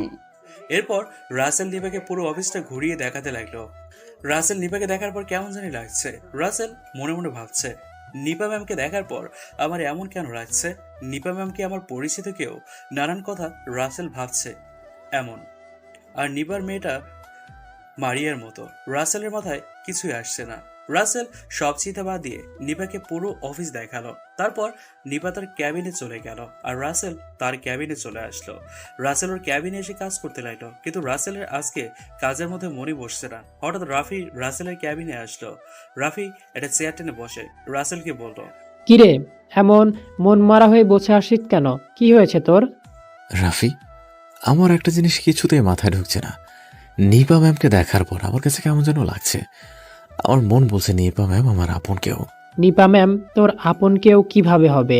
তুই শুনিস নাই, বসে বলেছে নিপা ম্যাম নাকি এত বছর বাইরে ছিল। কিন্তু রাফি, আমি আমার মনটাকে কিছুতেই বোঝাতে পারছি না। আচ্ছা ওসব বাদ দে, হ্যাঁ এবার বল, তুই বসকে সকালবেলা কি বলতে চাইছিলে? আমি বসকে বলতে চাইছিলাম যে নিপা ম্যাম এর স্বামীর কথা, কিন্তু বস কিভাবে বুঝলো? তাও ঠিক, নিপা ম্যামের স্বামী কোথায়? আর বস নিপা ম্যামের স্বামীর কথা জিজ্ঞেস করার পর বললো কেন? পর এক সময় বলবে। আমার কেমন জানি সন্দেহ লাগছে। আমার মনে হয় নিপা ম্যামের স্বামী ওনাকে ছেড়ে চলে গেছে। যদি নিপা ম্যাম এর সাথে থাকতো তাহলে বস ঠিকই থাকতো। আচ্ছা তাকে সব কথা বাদ দে, এটা যার যার ব্যক্তিগত ব্যাপার। আমরা তাদের বিষয় নিয়ে কথা বলা না বলাই ভালো। আমরা তো সাধারণ কর্মচারী মাত্র। ঠিক আছে, তাহলে তুই কাজ কর, আমি আমার হাতের কাজগুলো গিয়ে শেষ করি। এই বলে রাফি তার ক্যাবিনে চলে গেল। রাসেল বসে বসে তার কাজগুলো করতে লাগলো। দেখতে দেখতে আজকের দিনটাও কোনো রকমে শেষ হলো। পরের দিন রাসেল অফিসে ঠিক টাইমে এসে নিজের কাজগুলো করতে লাগলো। কিছুক্ষণ পর নিপা অফিসে আসলো, সাথে রাইসাকে নিয়ে আসলো। নিপা রাইসাকে ক্যাবিনে রেখে চলে গেল। হঠাৎ রাসেলের ক্যাবিনে পিয়ন এসে বলল, স্যার, নিপা ম্যাম আপনাকে ওনার কেবিনে যেতে বলেছে। ঠিক আছে, আপনি যান, আমি আসছি। পিয়ন আর কোনো কথা না বলে চলে গেল। রাসেল তার ক্যাবিন থেকে বেরিয়ে নিপার ক্যাবিনের সামনে গিয়ে পড়তো। Ma'am, may I come in? আসুন। নিপা রাসেলের দিকে তাকিয়ে কথাটা বলতো। আজকে নিপা লাল সবুজ রঙের শাড়ি পরে অফিসে আসছে। নিপাকে দেখতে আজকে অনেক সুন্দর লাগছে। রাসেল নিপার সামনে যাওয়ার পর নিপা রাসেলকে বসতে বলল। তখন রাসেল নিপাকে বলল। তো বলুন ম্যাম, আমাকে কেন ডেকেছেন? ঠিক আছে ম্যাম, আমি রাইসাকে নিয়ে যাচ্ছি। রাইসা, আমার সাথে আসো। তোমাকে আমি অনেকগুলো চকলেট আইসক্রিম কিনে দিব, ওকে? তুমি সত্যি বলছো আমাকে অনেকগুলো চকলেট আইসক্রিম কিনে দেবে? তুমি অনেক ভালো। এই টাকা রাইসা যেটা কিনতে চায় তাকে সেটা কিনে দিবেন। নো ম্যাম, টাকা লাগবে না, আমার কাছে টাকা আছে। তুমি আসো রাইসা। নিপা অনেক জোরাজোরি করেছে টাকা নেওয়ার জন্য, কিন্তু রাসেল নেয়নি। রাসেল রাইসাকে কোলে নিয়ে অফিস থেকে বেরিয়ে একটা দোকানে আসলো। রাইসা যেটা যেটা কিনতে চায় রাসেল সেটা রাইসাকে কিনে দিল। হঠাৎ রাইসা রাসেলকে বলল। আচ্ছা, আমি তোমাকে কি বলে ডাকবো? তুমি আমাকে চাচ্চু বলে দেখো। ঠিক আছে, আজকে থেকে আমি তোমাকে চাচ্চু বলে ডাকবো। চাচ্চু, তুমি কিন্তু সবসময় আমার সাথে খেলা করবে। ঠিক আছে রাইসা, তোমার আর কিছু লাগবে? না চাচ্চু, অনেকগুলো চকলেট আইসক্রিম কিনে ফেলেছি, আমার আর কিছু লাগবে না। এরপর রাসেল রাইসাকে নিয়ে অফিসে চলে আসলো। রাইসাকে নিয়ে নিবার ক্যাবিনের সামনে গিয়ে বলল। ম্যাম, ভেতরে আসতে পারি? আসুন। একটা কথা শুনুন, পরের বার আমার ক্যাবিনে আসতে অনুমতি নিয়ে আসার দরকার নেই।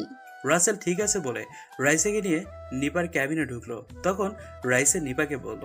দেখো আম্মু, এই চাচ্চু আমাকে অনেকগুলো চকলেট আইসক্রিম কিনে দিচ্ছে। আপনি রাইসাকে এতগুলো চকলেট আইসক্রিম কিনে কেন দিলেন? আপনার অনেকগুলো টাকা নষ্ট হলো। ম্যাম, আমার টাকা দিয়ে কি হবে? যারা আমার টাকা খাবে তারা তো কেউ নাই। ওহ, ঠিক আছে, আপনি আমার ক্যাবিনে গিয়ে কাজ করুন। রাসেল ঠিক আছে বলে নিজের ক্যাবিনে চলে আসলো। এরপর রাসেল তার কাজগুলো করতে লাগলো। দেখতে দেখতে আরো একটা মাস চলে গেল। নিপার সাথে রাসেল এখন বন্ধুর মতো কথাবার্তা বলে। দুজনে এখন প্রায় ফ্রি হয়ে গেছে। রাইসা অফিসে আসলে রাসেলকে ছাড়া কিচ্ছু বোঝে না। রাসেল অফিসে বসে কাজ করছে। হঠাৎ রাইসা রাসেলের ক্যাবিনে এসে সোজা গিয়ে রাসেলের কোলে বসলো। তখন রাসেল রাইসাকে বলল। রাইসা, তুমি হঠাৎ আমার কেবিনে? তোমার কিছু লাগবে? আমার কিছুই লাগবে না চাচ্চু, আম্মুর কাছে থাকতে ভালো লাগছে না, তাই তোমার কাছে চলে এসেছি। ঠিক আছে চাচ্চু, তুমি তাহলে আমার কোলে বসে থাকো। চাচ্চু, হাতের কাজগুলো শেষ করি। রাইসা ঠিক আছে বলে রাইসার ছোট হাত ব্যাগ থেকে চকলেট বের করে খাচ্ছে। রাসেল কাজ করছে আর মনে মনে ভাবছে, মেয়েটা আমার আপন কেউ না, তারপরেও সে আমাকে কতটা আপন করে নিয়েছে। আমাকে ছাড়া কিছুই বলছে না। মারিয়াকে বেঁচে আছে, যদি বেঁচে থাকে তাহলে রাইসার মতো একটা মেয়ে হয়তো আমারও আছে। রাইসাকে পেয়ে রাসেলের অনেক ভালো লাগছে। রাসেল হাতের কাজগুলো শেষ করে রাইসাকে নিয়ে ক্যান্টিনে চলে আসলো। কাজ করতে করতে লাঞ্চের টাইম হয়ে গেছে। রাসেল আর রাইসা খাবার খেয়ে অফিসে চলে আসলো। রাইসা নিপার ক্যাবিনে চলে গেল আর রাসেল তার ক্যাবিনে চলে আসলো। পরের দিন অফিসে নিপার সাথে তার আব্বু মানে অফিসের বস আসলো। সবাইকে এক জায়গায় দাঁড়াতে বললো। এরপর নিপার আব্বু বলে উঠলো। তোমাদের সবাইকে আজকে দাওয়াত দিতে অফিসে আসলাম। কালকে আমার নানার ভাইয়ের জন্মদিন, তাই কাউকে সন্ধ্যায় আমার বাসায় একটু অনুষ্ঠান রেখেছি। তোমরা সবাই কালকে সন্ধ্যা চলে আসবে। কালকে অফিসে বন্ধ থাকবে। এরপর আরো কিছুক্ষণ কথা বলে বস চলে গেল। নিপা ক্যাবিনে যাওয়ার আগে রাসেলকে তার ক্যাবিনে আসতে বলল। রাসেল নিপার পিছন দিয়ে নিপার ক্যাবিনের ভিতরে ঢুকলো। রাসেল চেয়ারে বসার পর রাইসা গিয়ে রাসেলের কোলে বসলো। তখন রাইসা বলে উঠলো। চাচ্চু, কালকে কিন্তু তুমি অবশ্যই আমার জন্মদিনে আসবে আর আমাকে একটা বড় পুতুল গিফট করতে হবে। আমার চাচ্চু যখন বলেছে আমি কি না আসতে পারি, আমি অফকোর্স তোমার জন্য একটা বড় পুতুল নিয়ে আসবো। তুমি আমার লক্ষ্মী চাচ্চু। এই বলে রাইসা রাসেলের কপালে একটা চুমু দিল। নিপা রাসেলকে বলল। রাইসাকে তো পুতুল গিফট করবে, তাহলে আমাকে কি গিফট করবে? তোমাকে কি গিফট করবো? মেয়ের জন্মদিনে মাকেও গিফট করা লাগবে। আমাকে গিফট করা লাগবে। আর কালকে তোমার জন্য একটা সারপ্রাইজ আছে, সেটা এখন বলবো না, কালকে সন্ধ্যায় বলবো। ঠিক আছে, কালকের জন্য না হয় অপেক্ষা করলাম। তাহলে এবার আমি নিজের কেবিনে যাই, হাতে কিছু কাজ আছে। নিপা ঠিক আছে বলল। রাসেল রাইসাকে সাথে করে নিয়ে নিজের ক্যাবিনে চলে আসলো। রাসেল বসে বসে কাজ করতে লাগলো আর রাইসা রাসেলের কোলে বসে রাসেলের মোবাইলে গেমস খেলতে লাগলো। বিকেলে অফিস ছুটি হওয়ার পর রাসেল অফিস থেকে বেরিয়ে মার্কেটে চলে গেল। রাইসার জন্য একটা বড় পুতুল নিল। হঠাৎ রাসেলের চোখ পড়ে একটা নেকলেসের উপর। রাসেল নেকলেসটা দেখে মারিয়ার কথা মনে পড়ে গেল। মারিয়া রাসেলের থেকে এমন একটা নেকলেস চেয়েছে, কিন্তু তখন রাসেল টাকার জন্য কিনে দিতে পারেনি। রাসেল ওই নেকলেসটা নিপার জন্য কিনে নিল। এরপর রাসেল বাসায় চলে আসলো। পরের দিন রাসেল সবকিছু ম্যাচ করে জামা কাপড় পরে নিপাদের বাসার উদ্দেশ্যে বেরিয়ে পড়লো। কিছুক্ষণ পর রাসেল চলে আসলো। আজকে তাদের বাসাটা অনেক সুন্দর করে সাজিয়েছে। রাসেল বাইক পার্কিং করে বাসার ভিতরে ঢুকলো। রাসেল বাসার ভিতরে ঢুকে দেখে অফিসের সবাই চলে এসছে। হঠাৎ কোথা থেকে রাইসা রাসেলকে দেখে দৌড়ে আসলো। রাইসা রাসেলের সামনে এসে বলল, চাচু, তুমি আসতে এত দেরি করছো কেন?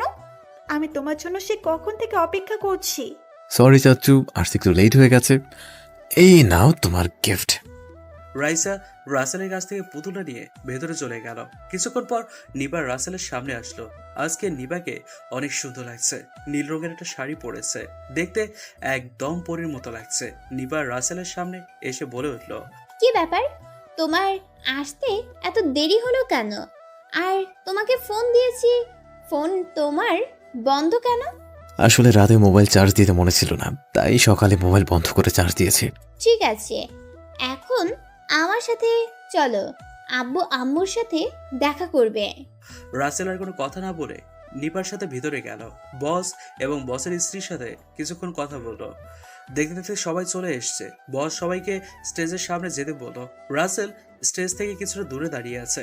রাইসা রাসেলকে দেখে তার সামনে এসে বলল, চাচু, তুমি এখানে দাঁড়িয়ে আছো কেন? তুমি আমার সাথে দাঁড়াবে, চলো। সমস্যা নেই চাচু, আমি এখানে ঠিক আছি। কোনো কিছু ঠিক নেই, তুমি আমার সাথে না দাঁড়ালে আমি কেক কাটবো না। কি আর করার, রাসেল বাধ্য হয়ে রাইসের সাথে গিয়ে দাঁড়ালো। কেউ কিচ্ছু বলেনি রাসেলকে। রাইসা কেক কেটে প্রথমে রাসেলের মুখের সামনে ধরলো। এটা দেখে সবাই তাদের দিকে তাকালো অবাক হয়ে। রাসেল কোনো কিছু না ভেবে রাইসার হাত থেকে কেক খেয়ে নিল।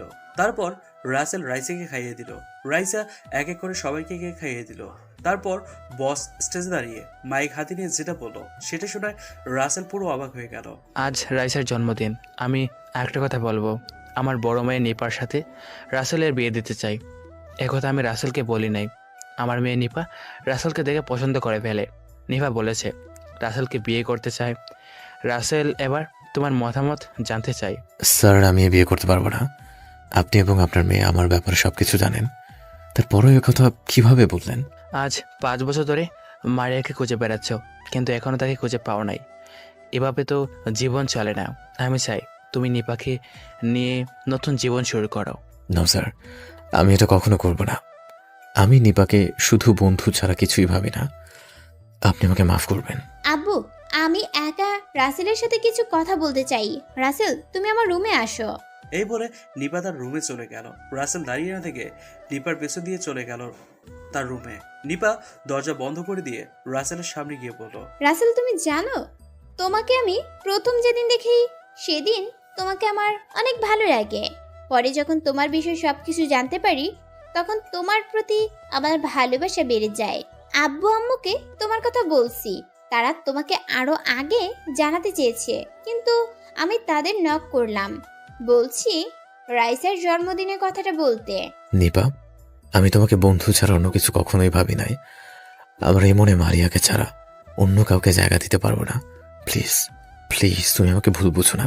রাসেল, তোমাকে আমি অনেক ভালোবাসি, আর আমার মেয়েটা তোমাকে পেয়ে অনেক খুশি। তোমাকে ছাড়া রাইসা কিছুই বুঝে না। আমি চাই দুজনে মিলে বাকিটা জীবনটা কাটিয়ে দিতে। একজন অফিসের কর্মচারী হিসেবে আমার যতটুকু দায়িত্ব সেটা আমি পালন করছি। প্লিজ, তুমি আমার এই জীবনে চড়াতে এসো না। আমি মারিয়াকে ছাড়া অন্য কাউকে বিয়ে করতে পারবো না। ঠিক আছে, জোর করে তো আর কারো মন পাওয়া যায় না। আমি না হয় তোমাকে একতরফা ভালোবেসে যাব, তবে তোমাকে কখনো ভুলতে পারবো না। নিপা, তুমি এমন পাগলামি করো না। তুমি আমার থেকে ভালো একটা ছেলে দেখে বিয়ে করে নাও। এই জীবনে তোমাকে না পেলে আমি অন্য কাউকে বিয়ে করব না। এখন তুমি আসতে পারো। যাওয়ার আগে একটা সত্যি কথা বলবে? তোমার স্বামী কোথায়? তোমার স্বামীর সাথে কি হয়েছে? সেটা আমি বলতে পারবো না। আব্বুর কাছে শুনেছি একটা সড়ক দুর্ঘটনা নাকি আমার স্বামী মারা যায়, শুধু আমি আর রাইসা বেঁচে যাই। কিন্তু আমার স্বামী কেমন দেখতে সেটা আমি জানি না। সড়ক দুর্ঘটনায় নাকি আমার স্মৃতিশক্তি হারিয়ে যায়। এটা আব্বু আম্মু বলছে তোকে। ঠিক আছে, আমি তোমার আব্বুর সাথে কিছু কথা বলবো। এই বলে রাসেল নিপার রুম থেকে বেরিয়ে আসলো। নিপা রুমে বসে কান্না করতে লাগলো। রাসেল নিপার রুম থেকে বেরিয়ে স্টেজের সামনে এসে বসকে বলল, স্যার, আপনার সাথে আমার কিছু কথা আছে, যদি একটু এই পাশে আসতেন। আসলে মারিয়ার সড়ক দুর্ঘটনার কথা শুনে রাসেলের কেমন যেন খটকা লাগলো, তাই বসের কাছ থেকে সত্যিটা জানবে আসলে কি হয়েছে নিপার। বস আর রাসেল একটা রুমে আসলো, তখন বস রাসেলকে বলল, স্যার, আমি কিছু সত্যি ঘটনা জানতে চাই আপনার কাছে। আপনি আমাকে প্লিজ সত্যি করে বলবেন, নিপার সাথে তার স্বামীর কি হয়েছে? তোমার কাছে আজকে সত্যিটা লুকাবো না। আসলে একদিন আমি অফিস থেকে আসার সময় হঠাৎ নিপা আমার গাড়ি থেকে দৌড় দিয়ে এসে ধাক্কা খায়। আমি আর ড্রাইভার গাড়ি থেকে নামার আগে আরেকটা গাড়ি এসে নিপাকে ধাক্কা দেয়।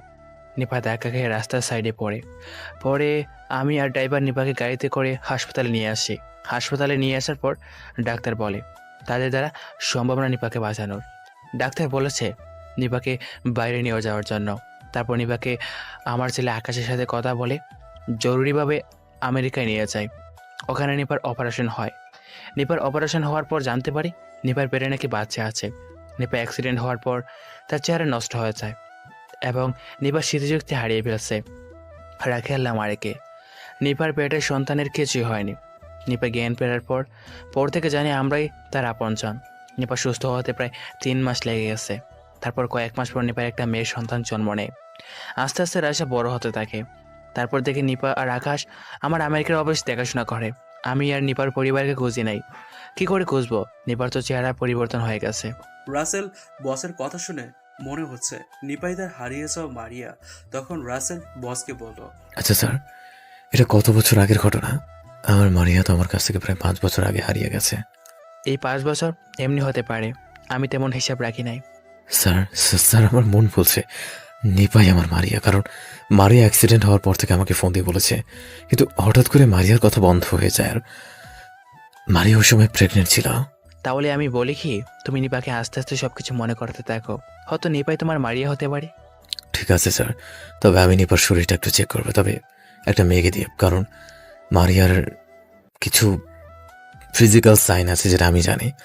যদি নিপাই আমার মারিয়া হয় তাহলে ওকে বিয়ে করে আমি সবকিছু মনে করাতে থাকবো স্যার, প্লিজ। ঠিক আছে, আমি একটা মেয়েকে সাথে করে তোমাকে নিপার রুমে পাঠাচ্ছি, তুমি আমার সাথে আসো। এই কথা বলে বস এবং রাসেল রুম থেকে বেরিয়ে আসলো। রুম থেকে বেরিয়ে এসে বস সবাইকে বলল, আপনারা সবাই খাওয়া দাওয়া করে নেন, আমি কিছুক্ষণ পর আপনাদের সবাইকে বিদায় দেব। আর বিথি, তুমি আমাদের সাথে একটু আসো তো। বিথি হচ্ছে বসের বন্ধুর মেয়ের নাম। বিথি নিপার থেকে বয়স একটু ছোট, তো যাই হোক, বস বিথি এবং রাসেল নিপার রুমে গেল। নিপার রুমে গিয়ে বস নিপাকে বলল, নিপা, বিথি তোর শরীরে কিছু জায়গা চেক করবে, তুই মানা করিস না, আমি রুমের বাইরে আছি। এই কথা বলে বস নিপার রুম থেকে বেরিয়ে গেল। এরপর রাসেল বলল, বিথি, আমি অন্যদিকে ঘুরে দাঁড়ালাম। তোমাকে আমি যে জায়গায় বলবো দেখতে, তুমি সেই জায়গা দেখে আমাকে জানাবে। ঠিক আছে ভাইয়া, আপনি আমাকে বলুন, আমি দেখছি। তুমি নিপার 3টা জায়গা দেখো তো। প্রথম হচ্ছে তার নাভির এক পাশে উপরে দেখো একটা তিল আছে কিনা, তারপর তার পিঠে দেখো একটা জন্মদাগ আছে কিনা, এরপর দেখবে তার ঘাড়ে তার চুলের পেছনে 2টো তিল একসাথে আছে কিনা। এগুলো দেখে আমাকে জানাও। রাসেলের কথা শুনে নিপা তো কোনো কথাই বলছে না। নিপা শুধু নীরব হয়ে দাঁড়িয়ে আছে। বিথি রাসেলের কথা শুনে নিপার জায়গাগুলো দেখতে লাগলো। বিথি রাসেলের কথা মতো 3টা জায়গায় দেখে পুরো অবাক হয়ে গেল। বিথি রাসেলকে বলল, ভাইয়া, আপনি যেখানে যেখানে বলছেন দেখতে, আমি দেখেছি এবং আপনার কথার সাথে সবকিছু মিলেও গেছে। নিপার পেটে একটা জন্মদাগ আছে, বুকের উপর 2টা তিল একসাথেই আছে, আর নাভির উপরও একটা তিল আছে। বিথির কথা শুনে রাসেল সাথে সাথে নিপাকে জড়িয়ে ধরে কান্না করতে লাগলো। মারিয়া, তুমি বেঁচে আছো। আজ 5টা বছর তোমার অপেক্ষা ছিলাম। তোমাকে আমি অনেক জায়গায় খুঁজেছি, আমি আর তোমাকে হারাতে দিব না। এইটা তুমি কি বলছো রাসেল? আমি তো নিপা, তুমি কি করে বুঝলে আমি তোমার মারিয়া? তোমার আব্বু আমাকে সবকিছু খুলে বলেছে। 5 বছর আগে তুমি বসের গাড়িতে অ্যাক্সিডেন্ট করেছো, এরপর বসের সব কথা খুলে বললাম। নিপা রাসেলের কথা শুনে বসকে ডাক দিল। বস রুমে আসার পর নিপা বসকে বলল, আব্বু, রাসেল যেগুলো বললো সব কি সত্যি? হরে মা, রাসেল তোকে যে কথা বলেছে সবকিছু সত্যি। তুই স্মৃতিশক্তি হারিয়ে ফেলছিস, তাই তুই রাসেলকে চিনতে পারিস না। তাহলে আমার আব্বু আম্মু কোথায়? তোমার আব্বু আম্মু গ্রামে আছে। তুমি হারিয়ে যাওয়ার কথা শুনে পাগলের মতো হয়ে গেছে। এখন তোমাকে দেখলে তারা খুশিতে আত্মহারা হয়ে যাবে। আমার তো কিছুই মনে পড়ছে না। আমার মাথা প্রচুর ব্যথা করছে, আমাকে একটু একা থাকতে দাও। মারিয়ার কথা শুনে সবাই মারিয়ার রুম থেকে বেরিয়ে আসলো। রাসেল মারিয়ার রুম থেকে বেরিয়ে রাইসাকে জড়িয়ে ধরে পুরো মুখে চুমু খেতে লাগলো। এর ফাঁকে বস সবাইকে বাসায় ছেড়ে যেতে বললো আর এক সপ্তাহ অফিস বন্ধ দিল। রাসেল রাইসাকে জড়িয়ে ধরে বলল, আম্মু আমাকে একটাবার আব্বু বলে ডাকো, আমি তোমার বাবা। তুমি কি বলছো চাচ্ছু? আমার আব্বু তো নেই, আমি তোমাকে আব্বু বলবো কেন? না না না ভাই, তোমার চাচ্চু তোমার আব্বু। কি সত্যি বলছো? তুমি আমার আব্বু?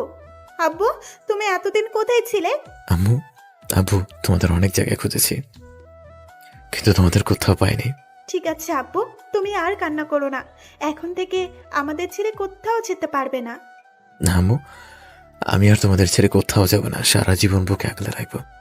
ঠিক আছে, তাহলে আমাকে এখন শক্ত করে জড়িয়ে ধরো। রাসেল রাইসের কথা শুনে শক্ত করে জড়িয়ে ধরল। এ যেন হারানো মানিক ফিরে পেয়েছে রাসেল। বস পাশে দাঁড়িয়ে কান্না করছে এবং ওরা স্ত্রীও।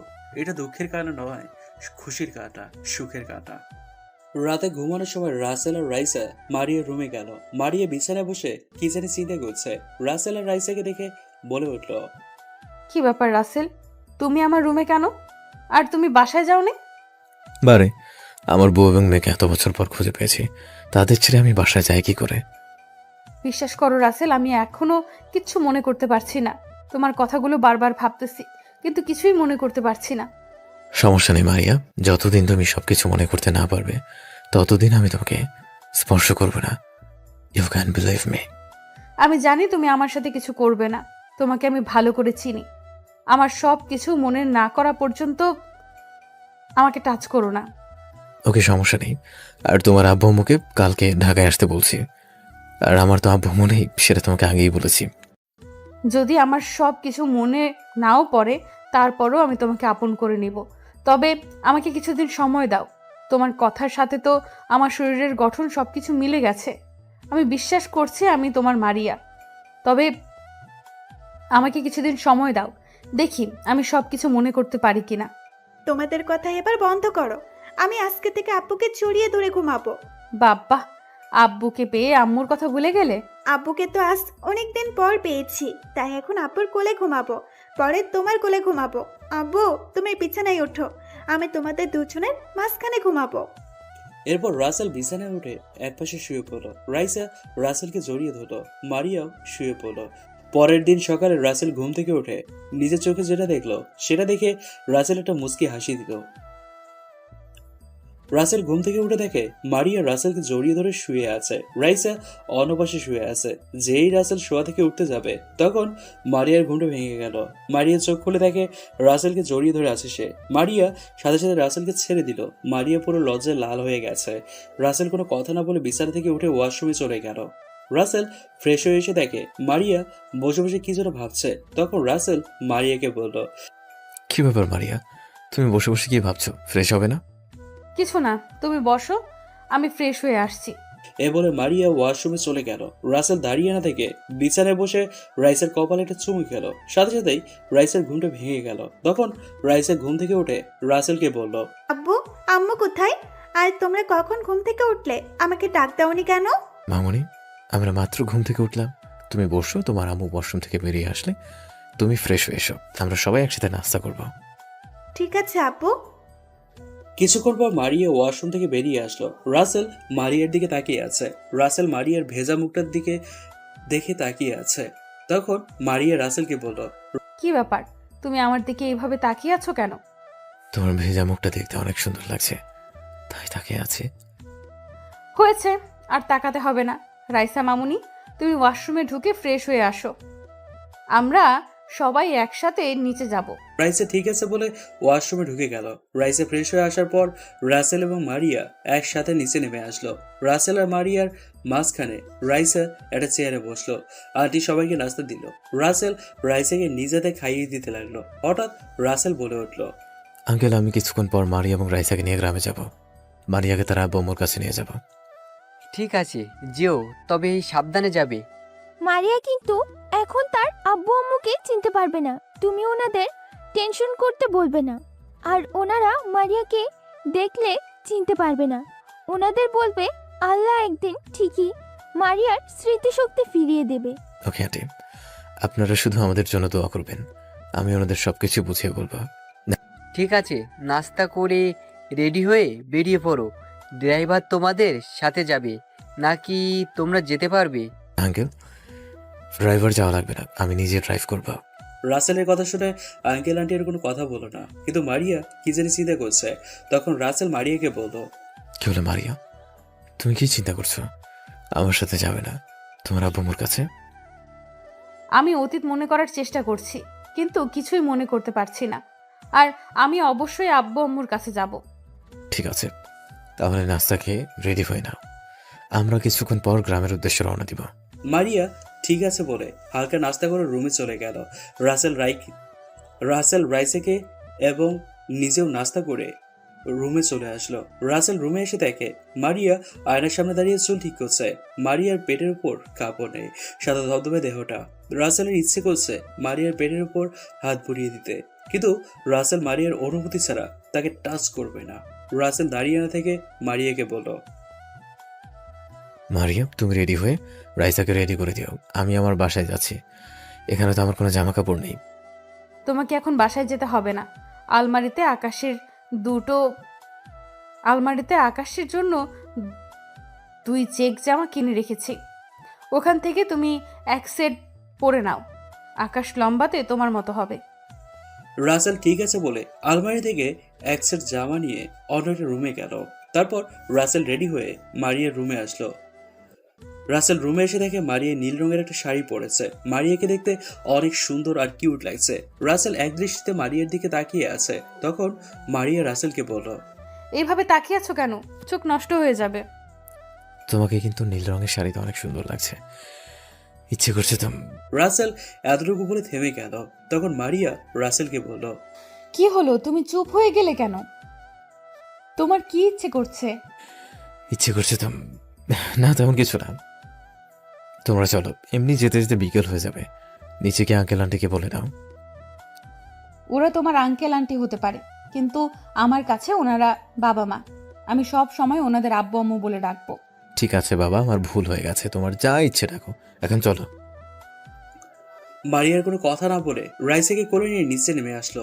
রাসেল ব্যাগ নিয়ে বেরিয়ে আসলো। আব্বু আম্মু, আমরা আসি, আমাদের জন্য দোয়া করো। সাবধানে যাস, আমাদের দোয়া সবসময় তোদের সাথে আছে। তোর আব্বু আম্মুকে নিয়ে চলে আসিস আমাদের এখানে। তোকে এবং রাইসাকে ছাড়া আমরা থাকতে পারবো না। আমি কি তোমাদের ছেড়ে থাকতে পারবো? আমি আমার আব্বু আম্মুকে নিয়ে সোজা তোমাদের বাসায় চলে আসবো। এরপর আরো কিছুক্ষণ কথা বলে বেরিয়ে পড়লো। রাসেল গাড়ি ড্রাইভ করতেছে, মারিয়া রাইসাকে কোলে নিয়ে বসে আছে। হঠাৎ মারিয়া রাসেলকে বলল, একটু গাড়ি থামাও তো, আমি দোকান থেকে রাইসার জন্য এবং আমার জন্য পানি নিয়ে আসি। রাসেল গাড়ি এক সাইড করলো। তারপর রাসেল বলে উঠল, তোমরা গাড়িতে বসো, আমি চকলেট আর পানি নিয়ে আসছি। তুমি গাড়িতে বসো, আমি নিয়ে আসছি। মারিয়া রাসেলকে আর কোনো কথা বলতে না দিয়ে গাড়ি থেকে নেমে একটা দোকানে গেল। মারিয়া চকলেট আর পানি নিয়ে আসতেই একটা গাড়ি এসে মারিয়াকে ধাক্কা দিল। মারিয়া গাড়ির সাথে ধাক্কা খেয়ে রাস্তার পাশে একটা পিলারের সাথে মাথা বাড়ি লাগলো। রাসেল গাড়ি থেকে তাড়াতাড়ি করে নেমে দৌড়ে গিয়ে মারিয়ার কাছে গেল। মারিয়ার মাথা ফেটে রক্ত বেরোচ্ছে। মারিয়ার এই অবস্থা দেখে রাসেল কান্না করতে লাগলো। রাইসাও গাড়ি থেকে নেমে মারিয়ার কাছে আসলো। রাইসা কান্না করতে লাগলো। রাসেল তাড়াতাড়ি করে মারিয়াকে কোলে নিয়ে গাড়িতে তুললো। রাইসা মারিয়ার পাশে বসে কান্না করতে লাগলো। রাসেল গাড়ি তাড়াতাড়ি করে চালিয়ে একটা হসপিটালে চলে আসলো। হসপিটালে নিয়ে আসলো। রাসেল মারিয়াকে কোলে নিয়ে হসপিটালের ভিতরে ঢুকলো। নার্স এসে রাসেলের কাছ থেকে মারিয়াকে একটা ক্যাবিনের ভিতরে নিয়ে গেল। রাইসা রাসেলকে জড়িয়ে ধরে কান্না করতে লাগলো। তখন রাইসা রাসেলকে বলল, আব্বু, আমার আম্মুর কিছু হবে না তো? আমি আম্মুকে ছাড়া থাকতে পারবো না। বলো না আব্বু, আমার আম্মু বাঁচবে তো? কান্না করে না রাইসা, তোমার আম্মুর কিচ্ছু হবে না, তোমার আম্মু সুস্থ হয়ে যাবে। তাই যেন হয় আব্বু। রাসেল মোবাইল বের করে আঙ্কেল আন্টিকে ফোন দিয়ে হসপিটালে আসতে বলল। তারপর মারিয়ার আব্বু আম্মুকে ফোন দিয়ে ঢাকায় আসতে বলল। মারিয়ার আব্বু আম্মু জানতে চেয়েছে কেন ঢাকায় আসতে এবং হসপিটালে কেন যেতে, কিন্তু রাসেল তাদের সত্যিটা বলেনি। আগেও রাসেল মারিয়ার আব্বুকে বলেনি। রাসেল চেয়েছিল মারিয়ার আব্বু আম্মু সারপ্রাইজ দিতে, কিন্তু রাস্তায় এত বড় দুর্ঘটনা ঘটবে রাসেল সেটা কখনো ভাবতে পারেনি। তো যাই হোক, প্রায় 30 মিনিট পর আঙ্কেল আন্টি হসপিটালে চলে আসলো। তারা এসে রাসেলকে বলল, রাসেল, আমার মেয়ের কি হয়েছে? ও ঠিক আছে তো? আঙ্কেল, আমি এখন কিছু বলতে পারছি না। ডাক্তার এখনো কেবিন থেকে বেরিয়ে আসে না। আর মারিয়া রাস্তায় একটা দোকান থেকে চকলেট আর পানি আসতে হঠাৎ একটা গাড়ি এসে মারিয়াকে ধাক্কা মারে। তারপর সবকিছু খুলে বললাম। আমার মেয়ের কিছু হলে আমি পাগল হয়ে যাব। আল্লাহ, তুমি আমার মেয়েকে বাঁচিয়ে দিও। কিছুক্ষণ পর একজন ডক্টর কেবিন থেকে বেরিয়ে আসলো। রাসেল দৌড় দিয়ে ডক্টরের সামনে গিয়ে বলল, ডাক্তার, আমার আমার মারিয়া ঠিক আছে তো? ওর কিছু হয়নি তো? ও বাঁচবে তো? দেখুন, আমরা আমাদের সবকিছু দিয়ে চেষ্টা করেছি। এখন বাঁচা মরা আল্লাহর হাতে। রোগীকে দেখে বোঝা যাচ্ছে আগেও সে মাথায় আঘাত পেয়েছে। এই নিয়ে 2 বার মাথায় আঘাত পেয়েছে। যদি 24 ঘন্টার ভিতরে রোগীর জ্ঞান ফিরে না আসে তাহলে আমাদের কিছুই করার নেই। এখন শুধু আল্লাহই পারে রোগীকে বাঁচাতে। এই বলে ডক্টর চলে গেল। রাসেল ডাক্তারের কথা শুনে নিচে বসে পড়ল। রাসেলের যেন মুখ দিয়ে কথা বের হচ্ছে না। দেখতে দেখতে আরো 6টা ঘন্টা কেটে গেছে। রাইসা তার নানা নানির কোলে কান্না করতে করতে ঘুমিয়ে পড়েছে। রাসেল মারিয়ার ক্যাবিনের ভিতরে এক কোণায় নামাজের বিছানায় বিছিয়ে আল্লাহর কাছে মোনাজাত করে বলছে, আল্লাহ, তুমি আমার মারিয়াকে আমার কাছে ফিরিয়ে দাও। 5টা বছর পর ওকে খুঁজে পেয়েছি, তুমি ওকে আমার কাছ থেকে কেড়ে নিও না। আমি ওকে ছাড়া বাঁচতে পারবো না। তুমি যদি ওকে নিয়ে যাও তাহলে আমাকেও সাথে নিয়ে যাও প্লিজ। এভাবে আরো কিছুক্ষণ মোনাজাত করে ঘুমিয়ে পড়ল। রাসেল রাতে মোবাইল চার্জ দিতে মনে ছিল না, তাই রাসেলের মোবাইলটা বন্ধ হয়ে আছে। দেখতে দেখতে আরো 6টা ঘন্টা চলে গেল। মারিয়ার জ্ঞান এখনো ফেরেনি। এখনো পর্যন্ত কেউ কিছু মুখে দেয়নি। সকালে ভোরে যখন মুয়াজ্জাম আযান দিচ্ছে ঠিক তখনই মারিয়ার জ্ঞান ফিরে এসছে। মারিয়া আস্তে আস্তে চোখ খুললো। মারিয়া চোখ খুলে দেখে সে একটা হসপিটালের ক্যাবিনে শুয়ে আছে। হঠাৎ মারিয়ার পানির পিপাসা পেয়েছে। মারিয়া হাত দিয়ে তার বিছানার পাশে টেবিল থেকে পানি গ্লাস নিতে গেলে গ্লাসটা নিচে পড়ে যায়। গ্লাস নিচে পড়ার সাথে সাথে রাসেলের ঘুম ভেঙে যায়। রাসেল মারিয়ার দিকে তাকিয়ে দেখে মারিয়ার জ্ঞান ফিরেছে। রাসেল নামাজের বিছানা থেকে উঠে তাড়াতাড়ি মারিয়ার পাশে গিয়ে বসলো। তখন রাসেল মারিয়াকে বলল, মারিয়া, তোমার জ্ঞান ফিরেছে। ডাক্তার বলেছে 24 ঘন্টার ভিতরে তোমার জ্ঞান ফিরে না আসলে তাদের আর কিছুই করার নেই। আমার অনেক পানি পিপাসা পেয়েছে। আমাকে এক গ্লাস পানি দাও। রাসেল তাড়াতাড়ি করে মারিয়াকে এক গ্লাস পানি দিল। মারিয়া পানি খেয়ে রাসেলকে বলল, এবার বলো, তুমি এখানে কেন? আর আমার মাথায় কি হয়েছে? তুমি রাস্তায় একটা গাড়ির সাথে ধাক্কা খেয়ে একটা পিলারের সাথে বাড়ি লাগে। তারপর তোমাকে আমি তাড়াতাড়ি করে হাসপাতালে নিয়ে আসি। আমি তো কিছুই মনে করতে পারছি না। আমাকে একটু তোমার কোলে নাও। আমার মাথা প্রচুর ব্যথা করছে। রাসেল আর কোনো কথা না বলে মারিয়ার মাথাটা রাসেলের বুকে নিয়ে শুয়ে পড়ল। আঙ্কেল আন্টি এবং রাইসাকে রাতে রাসেল বাসায় পাঠিয়ে দিয়েছে। তারা সকালবেলা হসপিটালে এসে দেখে মারিয়া রাসেলের বুকে জড়িয়ে ধরে ঘুমিয়ে আছে। রাতে রাসেলের মোবাইল বন্ধ থাকার কারণে ফোন দিয়ে বলতে পারেনি। আঙ্কেল আন্টি এবং রাইসা মারিয়ার জ্ঞান ফিরেছে দেখে খুশিতে চোখের পানি ফেলছে। মারিয়ার ঘুম ভেঙে যাওয়ার পর দেখে সে রাসেলের বুকে ঘুমিয়ে আছে। মারিয়া একটু নড়ে ওঠার সাথে সাথে রাসেলের ঘুমটা ভেঙে যায়। রাইসা দৌড় দিয়ে মারিয়ার বুকের উপর শুয়ে পড়ল। তখন মারিয়া এমন কিছু বলবে সেটা শোনার জন্য কেউই প্রস্তুত ছিল না। রাইসা দৌড় দিয়ে মারিয়ার বুকের উপর শুয়ে পড়ল। তখন মারিয়া এমন কিছু বলবে সেটা শোনার জন্য কেউই প্রস্তুত ছিল না। আই মেয়ে, তুমি কে? আর আমাকে আম্মু বলে ডাকছো কেন? এটা তুমি কি বলছো আম্মু? আমি তোমার মেয়ে রাইসা। তুমি আমাকে চিনতে পারছো না? না, আমি তোমাকে চিনতে পারছি না। আমার তো কোনো ছেলে মেয়ে নেই। রাসেল, তুমি কিছু বলছো না কেন? এই মেয়েটা কে? মারিয়া, রাইসা ঠিক কথা বলেছে। ও তোমার মেয়ে রাইসা। তুমি 5 বছর স্মৃতিশক্তি হারিয়েছিলে, তাই তোমার 5 বছরের অতীত কিছু মনে নেই। এটা তুমি কি বলছো রাসেল? রাইসা আমার মেয়ে। আমাকে একটু সবকিছু খুলে বলবে? আঙ্কেল রাসেলকে কিছু বলতে না দিয়ে তিনি বলে উঠলেন, আমি সব কিছু খুলে বলছি। মারিয়াকে সব কিছু খুলে বললাম। তোর জ্ঞান ফিরে আসার পর তুই আমাদের কাউকে চিনতে পারিস নাই।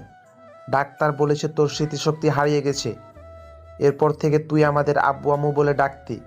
এর কয়েকটা মাস পরই রাইসা দুনিয়ায় আসে। আজকে রাসেল তোকে নিয়ে তোর আব্বু আম্মুর কাছে যেতেছিল। হঠাৎ রাস্তায় একটা গাড়ি তোকে ধাক্কা মারে, আর তুই 5 বছর সব কিছু ভুলে যাস। আমি তো কিছুই মনে করতে পারছি না। আর আমার আব্বু আম্মু এবং শ্বশুর শাশুড়ি তারা কোথায়? আব্বু আম্মু 1 বছর আগে মারা যায় অসুস্থ হয়ে। অনেক বড় বড় ডাক্তার দেখিয়েছি কিন্তু কোনো লাভ হলো না। নিজেদের বাড়ি ছাড়া সবকিছু বিক্রি করে চিকিৎসা করিয়েছি। আর তোমার আব্বু আম্মু তোমাকে হারিয়ে প্রায় পাগলের মতো হয়ে গেছে। আমি গতকাল তাদের ফোন করে দিয়ে আসতে বলছি। এটা তুমি কি বলছো? তোমার আব্বু আম্মু বেঁচে নেই, তারা মারা গেছে? মারিয়া এই কথা বলে রাইসাকে জড়িয়ে ধরে কান্না করতে লাগলো। তখন রাসেল বলল, থাক মারিয়া, তুমি কান্না করো না। এখন আব্বু আম্মুর জন্য দোয়া করো। আমি তোমার আব্বু আম্মুকে ফোন দিচ্ছি। এই বলে রাসেল মোবাইল হাতে নিয়ে দেখে মোবাইলে চার্জ নেই, তাই বন্ধ হয়ে আছে। তখন রাসেল আঙ্কেলকে বলল, আঙ্কেল আপনার মোবাইলটা দিন তো, আমার মোবাইলটা বন্ধ হয়ে গেছে, তাড়াতাড়ি একটু ফোন দিব। আঙ্কেল রাসেলকে মোবাইল দিল। রাসেলের নম্বর মুখস্থ ছিল। রাসেল নম্বর মোবাইলে তুলে ফোন দিল। তখন ওপাশ থেকে মারিয়ার আব্বু ফোনটা রিসিভ করলো। হ্যালো, কে বলছেন? আসসালামু আলাইকুম আব্বু, আমি রাসেল বলছি। আপনারা এখন কোথায় আছেন? আরে রাসেল, তুমি? আমরা তো হাসপাতালের সামনে থেকে ঘুরে চলে আসছি। এখন আমার এক বন্ধুর বাসায় আছি। তোমার মোবাইলে অনেক ফোন দিয়েছি, কিন্তু ফোন বন্ধ বলছে। আসলে আব্বু আমার মোবাইলে চার্জ নিতে বন্ধ হয়ে গেছে। আমি একটা ঠিকানা মেসেজ করে পাঠিয়ে দিচ্ছি, আপনি আম্মুকে নিয়ে সেখানে চলে আসুন। রাসেলের শ্বশুর ঠিক আছে বলে ফোন রেখে দিল। রাসেল আঙ্কেলের বাসার ঠিকানা মেসেজ করে পাঠিয়ে দিয়েছে। তখন রাসেল মারিয়াকে বলল, আচ্ছা মারিয়া, 5 বছর আগে হঠাৎ তুমি আমাকে না বলে বাইরে আসলে কেন? আর তোমার অ্যাক্সিডেন্ট কিভাবে হলো? আমার এখন মাথা ব্যথা করছে, আমি এখন কিচ্ছু বলতে পারবো না। আগে বাসায় যাই, তারপর তোমাকে সবকিছু খুলে বলবো। এখানে একটা কাহিনী আছে, হয়তো সেটা শোনার পর তুমি আমার সাথে রাগ করবে, কিন্তু তারপরেও তোমাকে সবকিছু খুলে বলবো। ঠিক আছে, তুমি শুয়ে থাকো, আমি ডাক্তারের কাছে যাচ্ছি, দেখি তারা কি বলে। তোমাকে কখন বাসায় নিয়ে যাব? আর আঙ্কেল আন্টি আপনারা বাসায় চলে যান। মারিয়ার আব্বু আম্মু আসবে বাসায়, আমি ডাক্তারের কাছে জিজ্ঞেস করে দেখি মারিয়াকে কখন নিয়ে যাওয়া যাবে। আঙ্কেল আরে ঠিক আছে বলে ক্যাবিন থেকে বেরিয়ে আসলো। এতক্ষণ রাইসা মারিয়াকে জড়িয়ে ধরে ঘুমিয়ে গেছে। মারিয়া শুয়ে রাইসের মাথায় হাত বুলিয়ে দিচ্ছে। রাসেল ক্যাবিন থেকে বেরিয়ে ডক্টরের কাছে গেল। ডক্টর বলেছে মারিয়াকে বিকেলে বাসায় নিয়ে যাওয়া যাবে, তবে মারিয়াকে বেশি উত্তেজিত হতে দেওয়া যাবে না, কোনোভাবেই না। দেখতে দেখতে রাসেল এখন মারিয়াকে নিয়ে বাসায় যাচ্ছে। রাইসা মারিয়ার কোলে বসে আছে। মারিয়া বাইরের দিকে তাকিয়ে আছে। কিছুক্ষণ পর বাসায় চলে আসলো। মারিয়া গাড়ি থেকে নেমে দাঁড়িয়ে আছে। তখন রাইসা বলল, আম্মু, তুমি দাঁড়িয়ে আছো কেন? ভেতরে যাবে না? তোমার আব্বু গাড়ি পার্ক করে আসুক, সবাই একসাথে ভেতরে যাব। রাইসেল গাড়ি পার্কিং করে আসার পর মারিয়া সহ রাসেল দরজার সামনে দাঁড়িয়ে কলিং বেল চাপ দিল। কিছুক্ষণ পর আন্টি এসে দরজা খুলে দিল। সবাই ভিতরে গেল। মারিয়া ভিতরে ঢুকে তার আব্বু আম্মুকে দেখে জড়িয়ে ধরে কান্না করে দিল। তখন মারিয়ার আম্মু বলল, কে তুমি মা? আর আমাকে আম্মু বলে জড়িয়ে ধরে কান্না করছো কেন? আম্মু, তুমি আমাকে চিনতে পারছো না?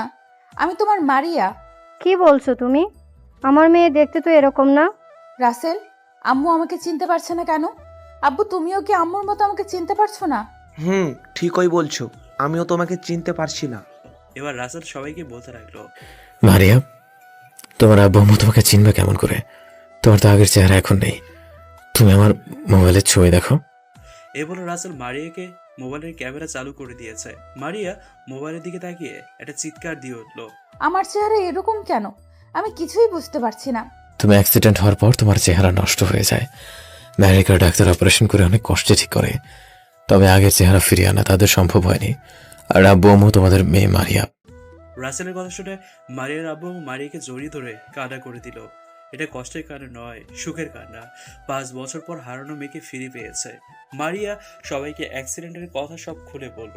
তারপর সবার সাথে খাবার খেয়ে রুমে চলে আসলো। মারিয়া রুমে এসে দেখে মারিয়া রাইসের ছবি ওয়ালে ঝোলানো। রাইসের ছোটবেলার ছবিও আছে। মারিয়া বাসায় আসার পর তার রুমে যেতে পারেনি। মারিয়া তার আব্বু আম্মুর সাথে ছিল। হঠাৎ রাইসা বলে উঠলো, আম্মু, দেখছো আমার ছোটবেলার ছবি? তুমি আমাকে খাইয়ে দিছো, ঘুম পাড়িয়ে দিছো, গোসল করিয়ে দিছো।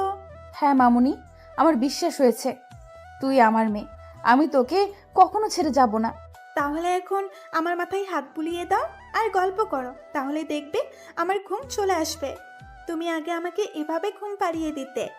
আমার মেয়েটা এখন আমাকে সব কিছু শিখিয়ে দেবে। এদিকে আসো, আম্মু তোমাকে ঘুম পাড়িয়ে দেই। রাইসা মারিয়ার বুকে শুয়ে পড়ল। মারিয়া রাইসাকে গল্প বলছে। কিছুক্ষণের মধ্যে রাইসার ঘুম চলে আসলো। রাসেল রুমে ঢুকে দরজা বন্ধ করে দিল। হাতে 2টো কফি নিয়ে আসলো। রাসেলকে রুমে ঢুকতে দেখে মারিয়া বলে উঠল, কি ব্যাপার, এতক্ষণ তুমি কোথায় ছিলে? আমি নিচে ছিলাম, আঙ্কেল আন্টির সাথে কিছুক্ষণ কথা বলছি। চলো দুজন বেলকনি থেকে কফি খেতে খেতে কথা বলি। মারিয়া ঠিক আছে বলে রাইসাকে সুন্দর মতো শুয়ে দিল। গায়ে একটা চাদর দিয়ে রাসেলের সাথে ব্যালকনি দিকে গেল। তখন দুজনে চেয়ারে বসার পর রাসেল বলল, এবার আসল ঘটনা খুলে বলো। তুমি তো বলছো আমাকে সবকিছু খুলে বলবে, শুনে আমি রাগও করতে পারি। বলবো। এই কথাগুলো আমি আব্বু আম্মু এবং আঙ্কেল আন্টিকে বলি নাই, শুধু কথাগুলো তোমাকে বলবো। ঠিক আছে বলো। অ্যাক্সিডেন্ট হওয়ার 1 মাস আগে আমার মোবাইলে একটা অপরিচিত নাম্বার থেকে ফোন আসে। তখন আমি ফোন রিসিভ করার পর ওই পাশ থেকে একটা ছেলে বলল, হাই জানো, কেমন আছো? তোমার শরীরে কি অবস্থা? তুমি দেখতে অনেক সুন্দর। আর তুমি আমার বউ হবে। আপনি কে? আমাকে জানো বলছেন কেন? আমার তো বিয়ে হয়ে গেছে, তাহলে আপনাকে বিয়ে করব কেন? আপনি কি আমাকে চেনেন? হুম, মিস মারিয়া, তোমাকে আমি অনেক আগে থেকে চিনি। তোমার স্বামী একটা অফিসে জব করে আর তুমি বাসায় থাকো। সত্যি করে বলুন তো আপনি কে? কি চান আমার কাছে? আমি তোমাকে চাই, তুমি তোমার স্বামীকে ডিভোর্স দাও। কুত্তার বাচ্চা, তোর সাহস কি করে হয় আমার স্বামীকে ডিভোর্স দিতে বলিস? তোর ঘরে কি মা বোন নেই? মা বাবা ভাই বোন সবাই আছে, শুধু একটা বউ নাই, তাই তোমাকে আমার বউ বানাতে চাই। তুই রাত জেগে স্বপ্ন দেখে যাবি, কখনো আমি তোকে বিয়ে করব না। তাই নাকি? তুমি এখন আমাকে চেনো নাই?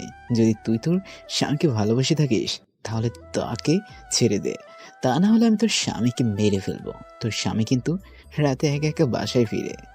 প্লিজ, তুমি আমার স্বামীকে মেরো না। তুমি যা বলবে আমি তাই করব। এই তো তুমি লাইনে আসছো। যদি তোর স্বামীকে আমার বিষয়ে জানাও তাহলে তোর স্বামীকে রাস্তায় মেরে ফেলে রাখবো।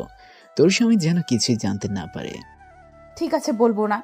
আমার পেটে তার সন্তান বড় হচ্ছে, আমি সন্তানকে বাবাহারা করতে চাই না। তাহলে এখন আমি তোকে যে সময় ফোন দিব সেই সময় আমার সাথে কথা বলবি। তোর স্বামী কেয়ার করবি না, তাকে সবসময় অবহেলা করে যাবি। এটা করলে তো সে আমাকে ভুল বুঝবে, আমাকে ছেড়ে চলে যাবে। তোকে যদি তোর স্বামী সত্যিই ভালোবেসে থাকে তাহলে কখনো তোকে ছেড়ে যাবে না। এখন বল আমার কথায় রাজি কিনা? ঠিক আছে, রাজি। এরপর মারিয়ার সাথে ছেলেটা আরো কিছুক্ষণ কথা বলে ফোনটা রেখে দেয়। মারিয়া রাসেলকে অনেক ভালোবাসে, তাকে সে হারাতে চায় না। তাই মারিয়া কিছুদিন রাসেলের কেয়ার বন্ধ করে দিয়েছে। সবসময় ওই ছেলেটার সাথে হেসে হেসে কথা বলে। মারিয়াকে ওই ছেলেটা বলেছে তার সাথে হেসে হেসে কথা বলতে। মারিয়ার কথা শুনে রাসেল বলল, সবকিছু না আমি বুঝলাম, তুমি আমাকে একটা বার বলতা, আর বাইরে গেছো কেন? তোমাকে বলি নাই যদি ওই ছেলেটা তোমাকে মেরে ফেলে?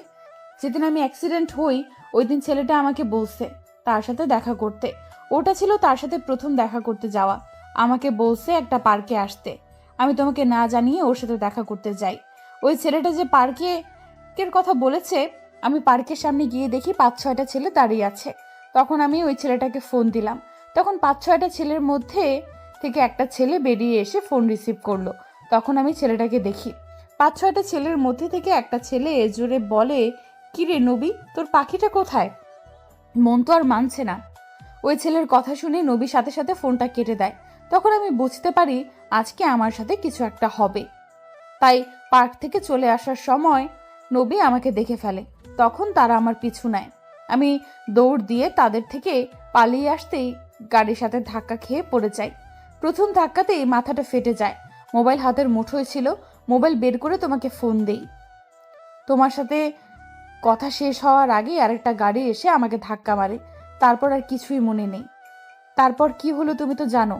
আচ্ছা, তুমি ওকে দেখলে চিনতে পারবে তো? অবশ্যই চিনব, তার চেহারা আমার চোখের সামনে ভাসছে। ঠিক আছে, এখন ওসব কথা বাদ দাও, অনেক রাত হয়ে গেছে, চলো ঘুমাবে। এমনিতেই তুমি অসুস্থ। মারিয়া ঠিক আছে বলে রাসেলের সাথে রুমে চলে আসলো। রাসেল মারিয়াকে ওষুধ খাইয়ে দিল। মারিয়া বিছানার এক পাশে ঘুমালো, রাসেল অন্য পাশে। মাঝখানে রাইসা শুয়ে আছে। দেখতে দেখতে আরো একটা মাস চলে গেল। মারিয়া এখন পুরোপুরি সুস্থ। রাসেল এখন একা অফিস দেখাশোনা করে। মারিয়া আঙ্কেল আন্টিকে আব্বু আম্মু বলেই ডাকে, কারণ তাদের কোনো মেয়ে নেই। মারিয়াকে নিজের মেয়ের মতোই ডাকছে। মারিয়াও তাদের ছেড়ে যেতে চায় না। 5 দিন পর মারিয়া, রাইসা এবং রাসেল বাইরে ঘুরতে বের হয়েছে। একটা পার্কে বসে চারপাশে তাকিয়ে দেখতেছে। হঠাৎ মারিয়া একজনকে দেখে রাসেলকে বলল, রাসেল, ওই যে নবী একটা মেয়ের সাথে বসে আছে। মারিয়ার কথা শুনে রাসেল নবীর দিকে তাকালো। রাসেল নবীকে দেখে চিনতে ভুল করেনি। এই নবী ওই ছেলে যে আমাকে ডক্টরের দোকান থেকে অন্য ওষুধ ধরিয়ে দিয়েছে। তখন রাসেল মারিয়াকে বলল, মারিয়া, আর ইউ শিওর ওই ছেলেটা তোমার সাথে এরকম করেছে? রাসেল, ওই সে নবী, আমি তাকে ভালো করে চিনছি। রাসেলের কোনো কথা না বলে উঠে গিয়ে নবীকে মারতে লাগলো। নবীর নাক মুখ ফাটিয়ে ফেলেছে। তখন রাসেল নবীকে বলল, তুই আমার মারিয়ার সাথে এমন করেছিস কেন? আমার কাছ থেকে 5 বছর দূরে সরিয়ে রাখলি কেন? আসলে একদিন মার্কেটে আপনার বউকে দেখে আমার অনেক ভালো লাগে। তখন আপনাদের পিছু নেই, আপনাদের বাসার সামনে অনেক দিন দাঁড়িয়েছিলাম। আপনার মারিয়ার সাথে কথা বলার জন্য, কিন্তু মারিয়া একা বাসা থেকে বের হয় না। যে সময় বের হয় সে সময় আপনি তার সাথে থাকেন। একদিন সকালে আপনাকে ডাক্তারের দোকানে দেখি, তখন আপনি ঔষধ নিতে আসছিলেন। ডাক্তার আমাকে বলেছে আপনার ঔষধগুলো ফেক করে দিতে। তখন আমি অন্য ঔষধ দিয়ে দিই আর ঔষধে লিখে দিই রাতে খাওয়ার জন্য। আপনি আর কিছু না বলে ঔষধ নিয়ে যান। আমি মনে করছি রাতে আপনার বাসায় ঢুকে মারিয়ার সাথে দেহের চাহিদা পূরণ করব, কিন্তু আমার দোকান থেকে যেতে দেরি হয়ে যায়। আপনার বাসার সামনে আসার পর দেখি আপনি চলে এসেছেন। এরপর আর আসা হয়নি। আপনি রাতে যখন ঔষধ নিয়ে দোকানে গেছেন তখন আমি আর দোকানে যাই নাই। তারপর তুই আমার মারিয়ার নাম্বার জোগাড় করে আমাকে মেরে ফেলার ভয় দেখিয়ে তার সাথে খারাপ কিছু করতে চাইছিস, কিন্তু সেটা তুই পারিস নাই। এ বলে রাসেল নবীকে আবারও মারতে লাগলো। মারিয়া রাসেলকে টেনে নিয়ে আসলো। তখন মারিয়া নবীকে বলল, তোর কারণে আমি 5 বছর আমার স্বামীকে চিনতে পারি নাই। তোর কারণে 5 বছর ওর থেকে দূরে ছিলাম। তোকে আমি পুলিশে দেব। তোর কারণে আমার চেহারার পরিবর্তন হয়ে গেছে। হঠাৎ পুলিশ আসলো। পুলিশ আসার পর মারিয়া বলল, ওসি সাহেব, এই জানোয়ারকে ধরে নিয়ে যান। ও আমার সর্বনাশ করতে চেয়েছে। আমার স্বামীর কাছ থেকে 5 বছর দূরে রেখেছে। মারিয়ার কথা শুনে পুলিশ নবীকে ধরে নিয়ে গেল। মারিয়া, রাসেল আর রাইসা তারা আর পার্কে না থেকে বাসায় ফিরে আসলো। রাতে সবাই একসাথে খাবার খেয়ে রুমে চলে আসলো। আজকে রাইসা তার নানা নানির সাথে ঘুমাবে। মারিয়া রাসেল রুমে এসে দরজা বন্ধ করে বিছানায় গিয়ে বসলো। তখন মারিয়া বলে উঠল, আজকে আমি অনেক খুশি, আজকে নবীকে তার শাস্তি দিতে পেরে। তাহলে এই খুশিতে তোমাকে আজকে অনেক আদর করবো। রাইসার জন্য একটা ভাই নিয়ে আসতে হবে না? তোমার মুখে দেখি কিছুই আটকায় না।